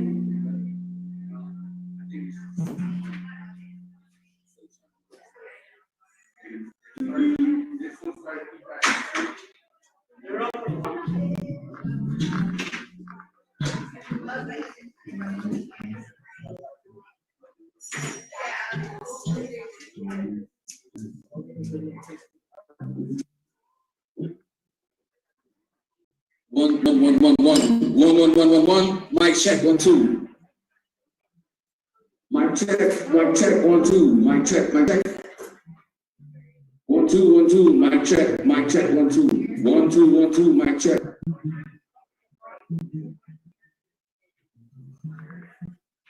1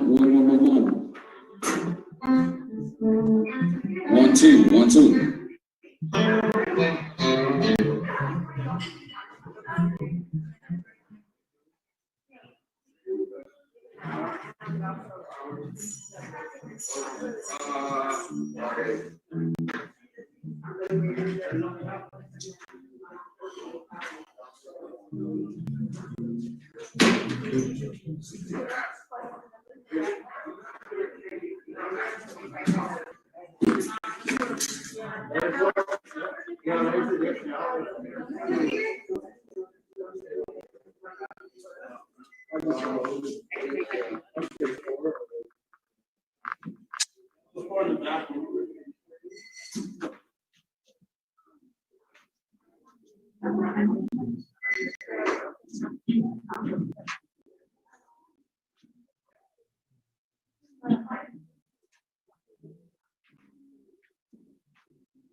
See that?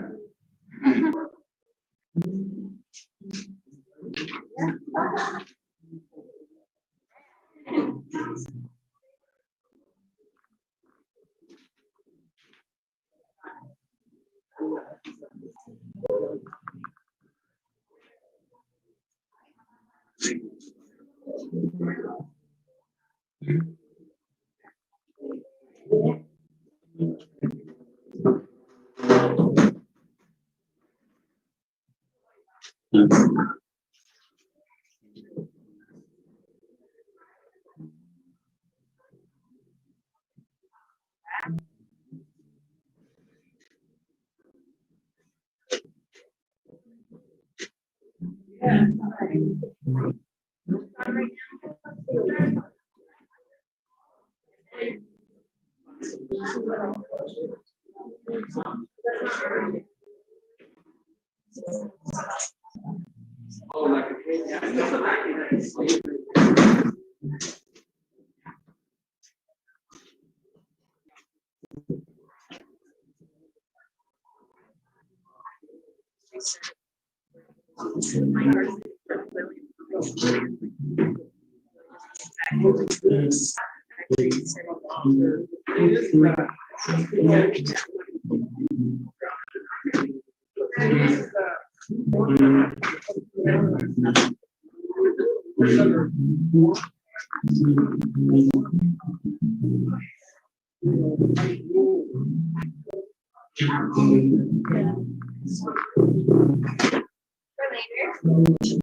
But then I like did all these classes for like the spiritual relationship between two.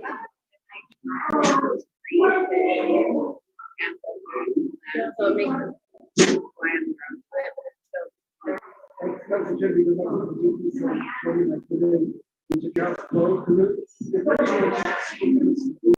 Right? When they got into like the lust for smoking, and then when the chip goes, then like especially release with smoke, and it's strictly like the easy, the male, like the tobacco, the energy,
One, two, mic check. 1, 2, 1, 2, mic check. 1, 2, 1, 2, mic check. 1, 2, 1, 2.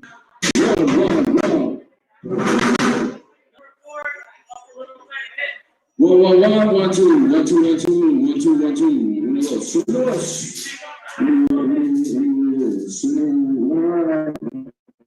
Hey, 1, 2, 1, 2. Hey, 1, 2, 1, 2. Hey, 1, 2, 1, 2.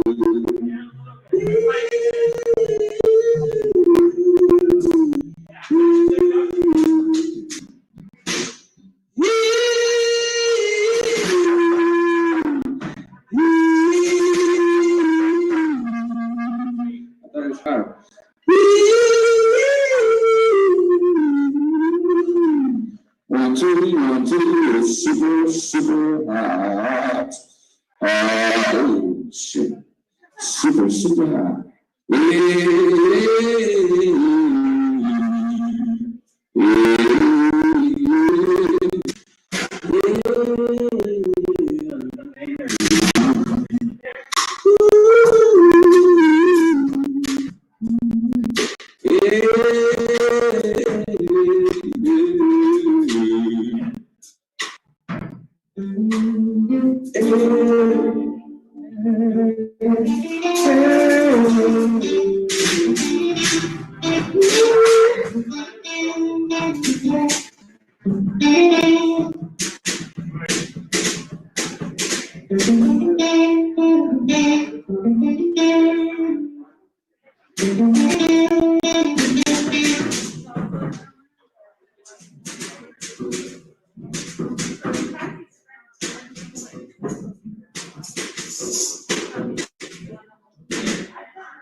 Check, check, check.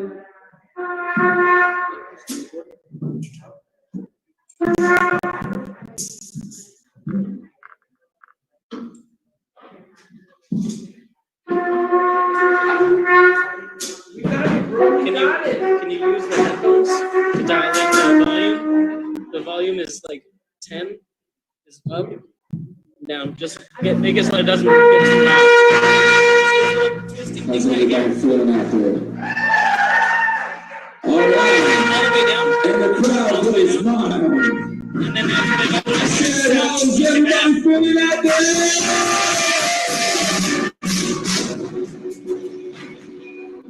You know, there's a few. We like to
Soy no escuché mis palabras, tenía hambre y boca, tenía voz inmigrante.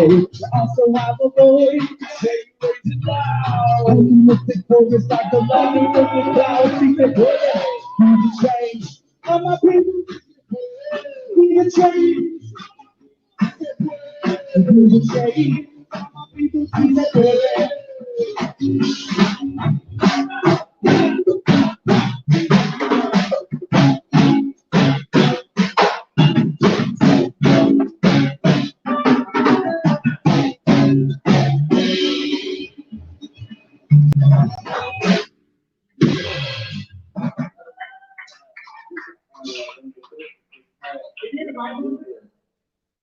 1, 2, 1, 2, si se puede.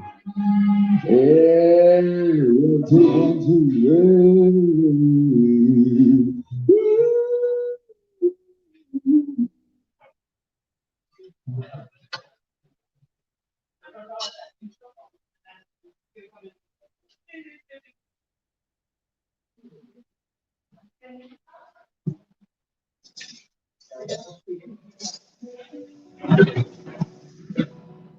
Thank you all so much for being here.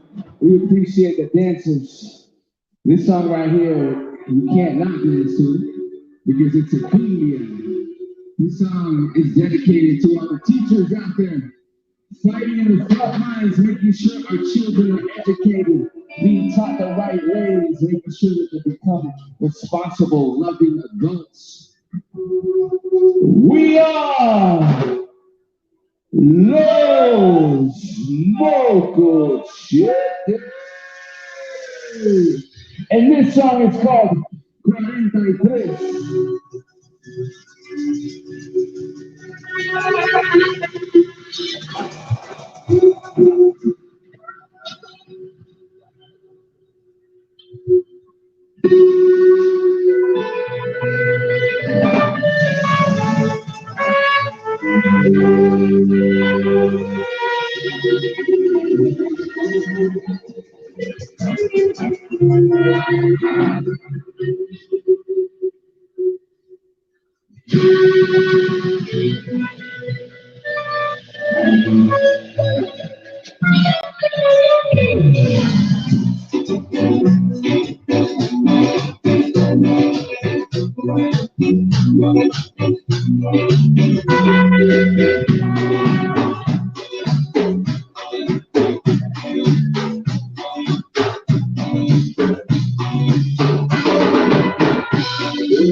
Yo, we want to give a special shout out to Tawanda for putting this whole thing together.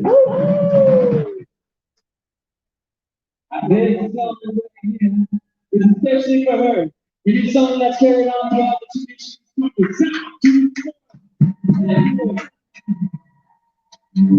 This song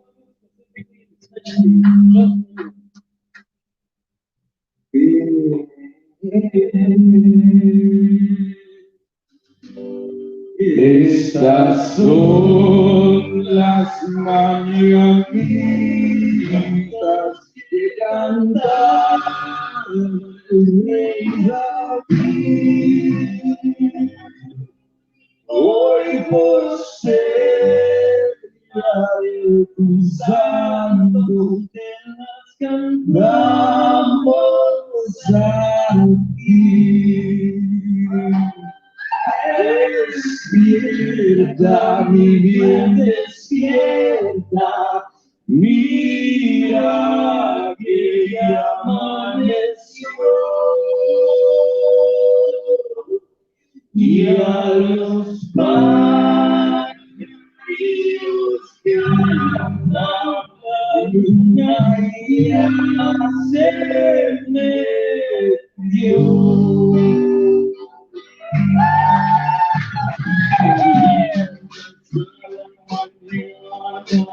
En que vengo a saludarte. Vivimos todos hermosos y placer a felicitarte. El día en que tú naciste, nacieron todas las flores. La del bautizo cantaron hoy, señores.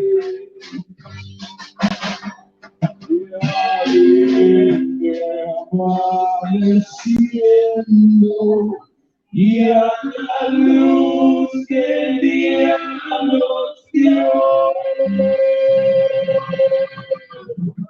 Levántate, mañana, mira que amaneció.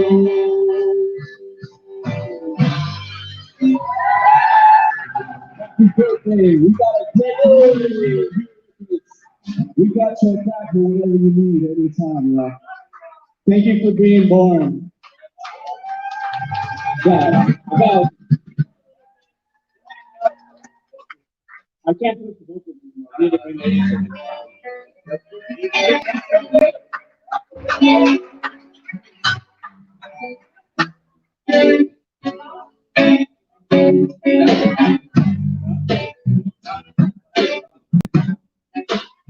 turn it down.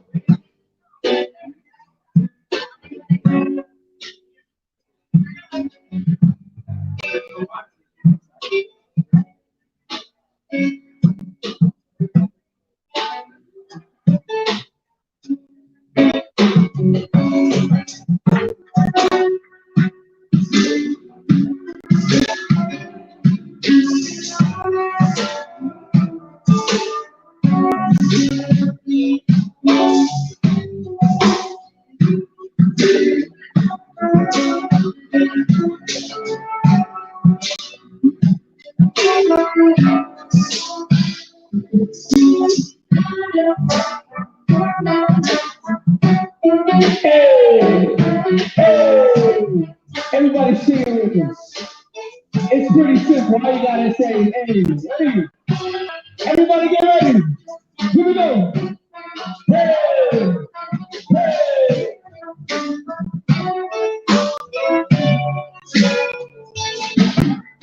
Isn't it high? And it's something you know you have to do. Look within and see the strength that's within you and me. You live a life you see. All that you got, that ain't what you need, so what do you got? What do you got? Yes, as they go, you are. They want you so only do what you do. Speak with God, watching over you.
Anybody feel hungry out there? I've been running around all day, so I ain't got time to eat. So after this show, I'm gonna go get me some of my favorite food in the world. These little tiny delicious treats called tacos. Anybody like tacos out there? This song is dedicated to all the abuelitas, all the grandmothers, and always fed us our entire lives. Make sure that we're fed, because there is no revolution if we are a hungry stomach. We need to be forward to make sure we go out there and fuck shit up. This show is tacos. Everybody come on and dance with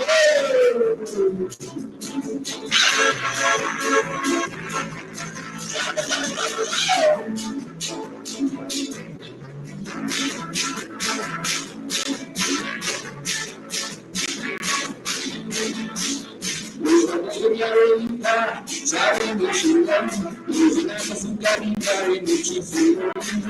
Si la tuya se vuela, hecho y luego ya no termina,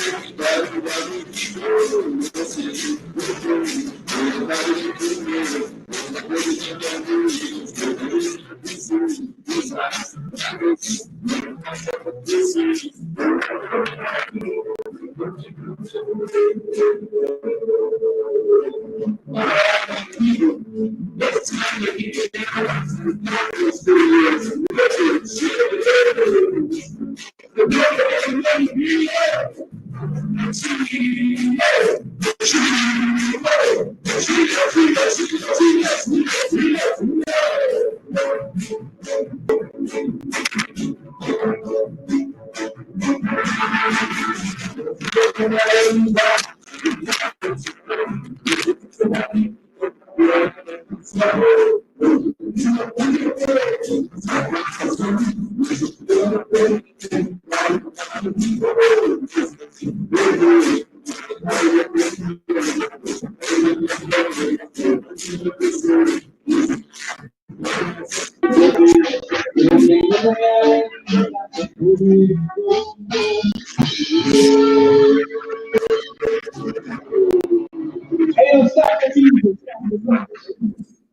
Yo, the truth is that we have a lot of work to do. The truth is that there are folks that are running out there for speaking out and seeing, realizing their voices and trying to fight for their rights.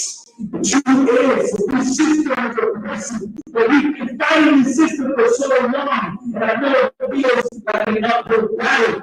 That doesn't mean we're going to stop. That doesn't mean we're going to give up. There are people dying on the streets right now. There are children locked up in cages right now. There are families being split up as we speak. We have to do something. We have to use our voice to rise up. This is our land. This is our country just as well as anybody else's. And we will not stop until we are acknowledged. We got a rascal.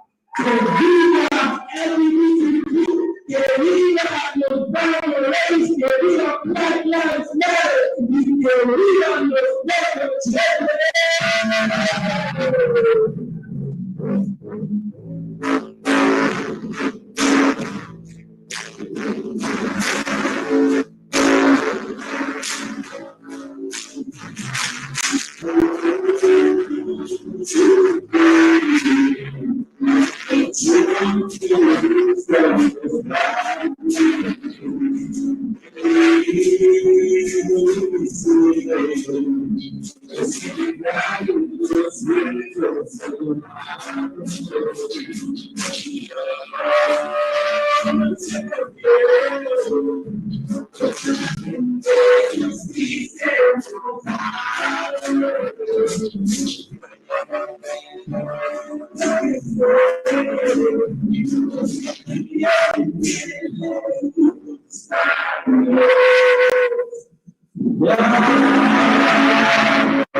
When you march through the streets, the field is all alone. It's hard to listen to these protest songs. March from our elders, we carry in our heavy heart.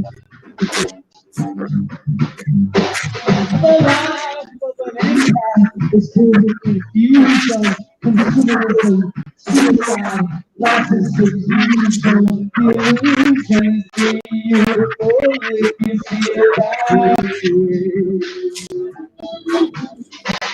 But it's a perspective directive number one that keeps us testing. Oh, that we are.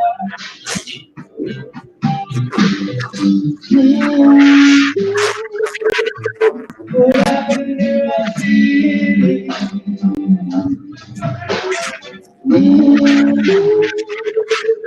What happened to us?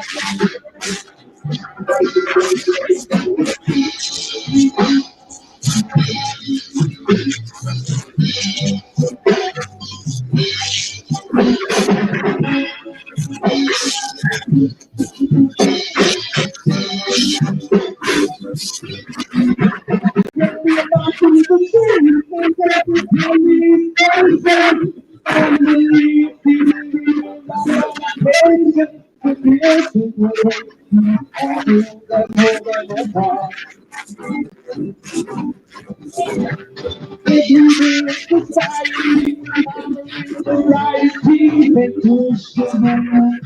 When finally feel us ahead, that is all we both look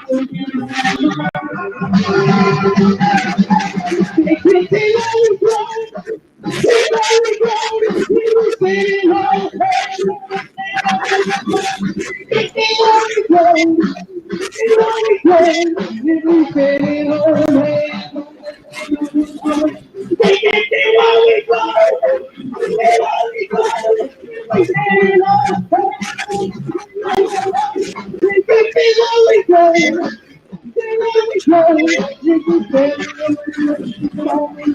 grow.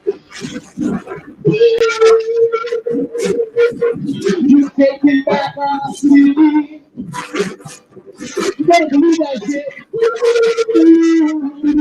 We play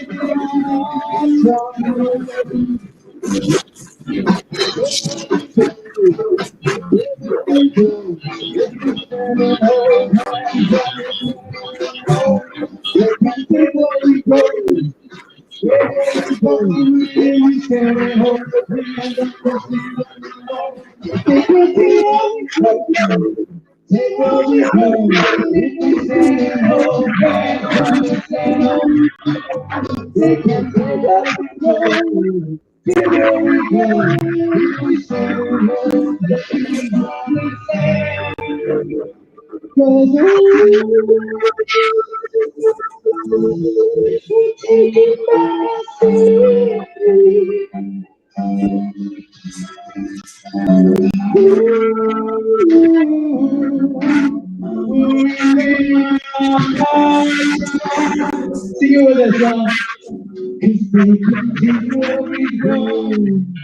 Take where we go, if we stand in hope. They can't take where we go. Take where we go, if we stand in hope.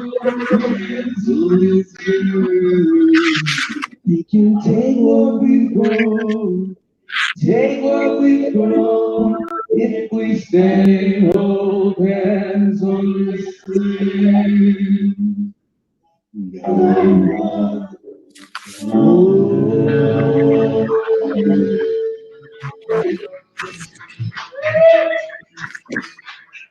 They don't own this shit. No one owns this shit. It's gonna own us. Hey, happy National Coming Out Day. To see you, we really love you just how you are. So this is a song, this song is called Rocks. You can find this song on Spotify and things. In Spotify. And everywhere else too. This is our latest single. Look out for the music video coming out really soon. This song is in memory of Marvin Booker. It's in memory of Elijah McCrean. It's in memory of George Floyd and Breonna Taylor and Jesse Hernandez and so many more who all passed away. And we can keep going.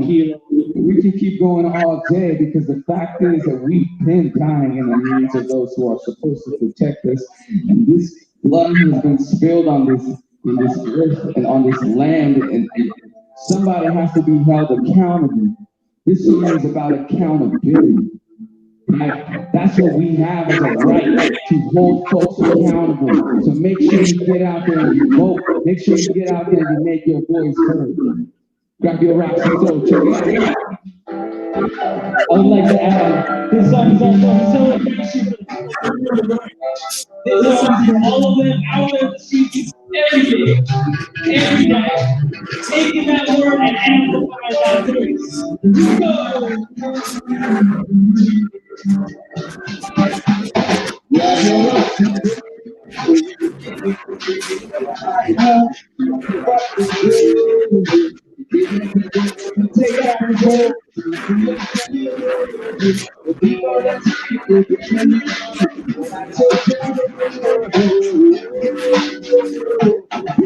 We keep on the fire, rolling this week to the sound of shots fired. We take the riot, it's leaving the candles erupt to the fire. We got the toxic who are listening right now. Discrimination lives our lives and our rights. Top every fight, so grab your rights and go. Day is the day that we lie. Fight for what is true.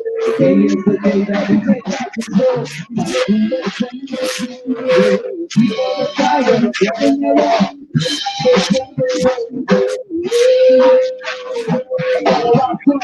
It's hard to breathe. Assholes for you. Your last breath. So now we got to move the street. We got people like you. It's just like a cloud living in the story. You don't stand up your justification. You're not rich. Look at all the world of your life. How could you hit something with the reason why we all do this. Everywhere you look, and if you got what it is, you're right, so we're down. Yeah, you're right, and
this will be our last tune, everybody.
And now, so are you.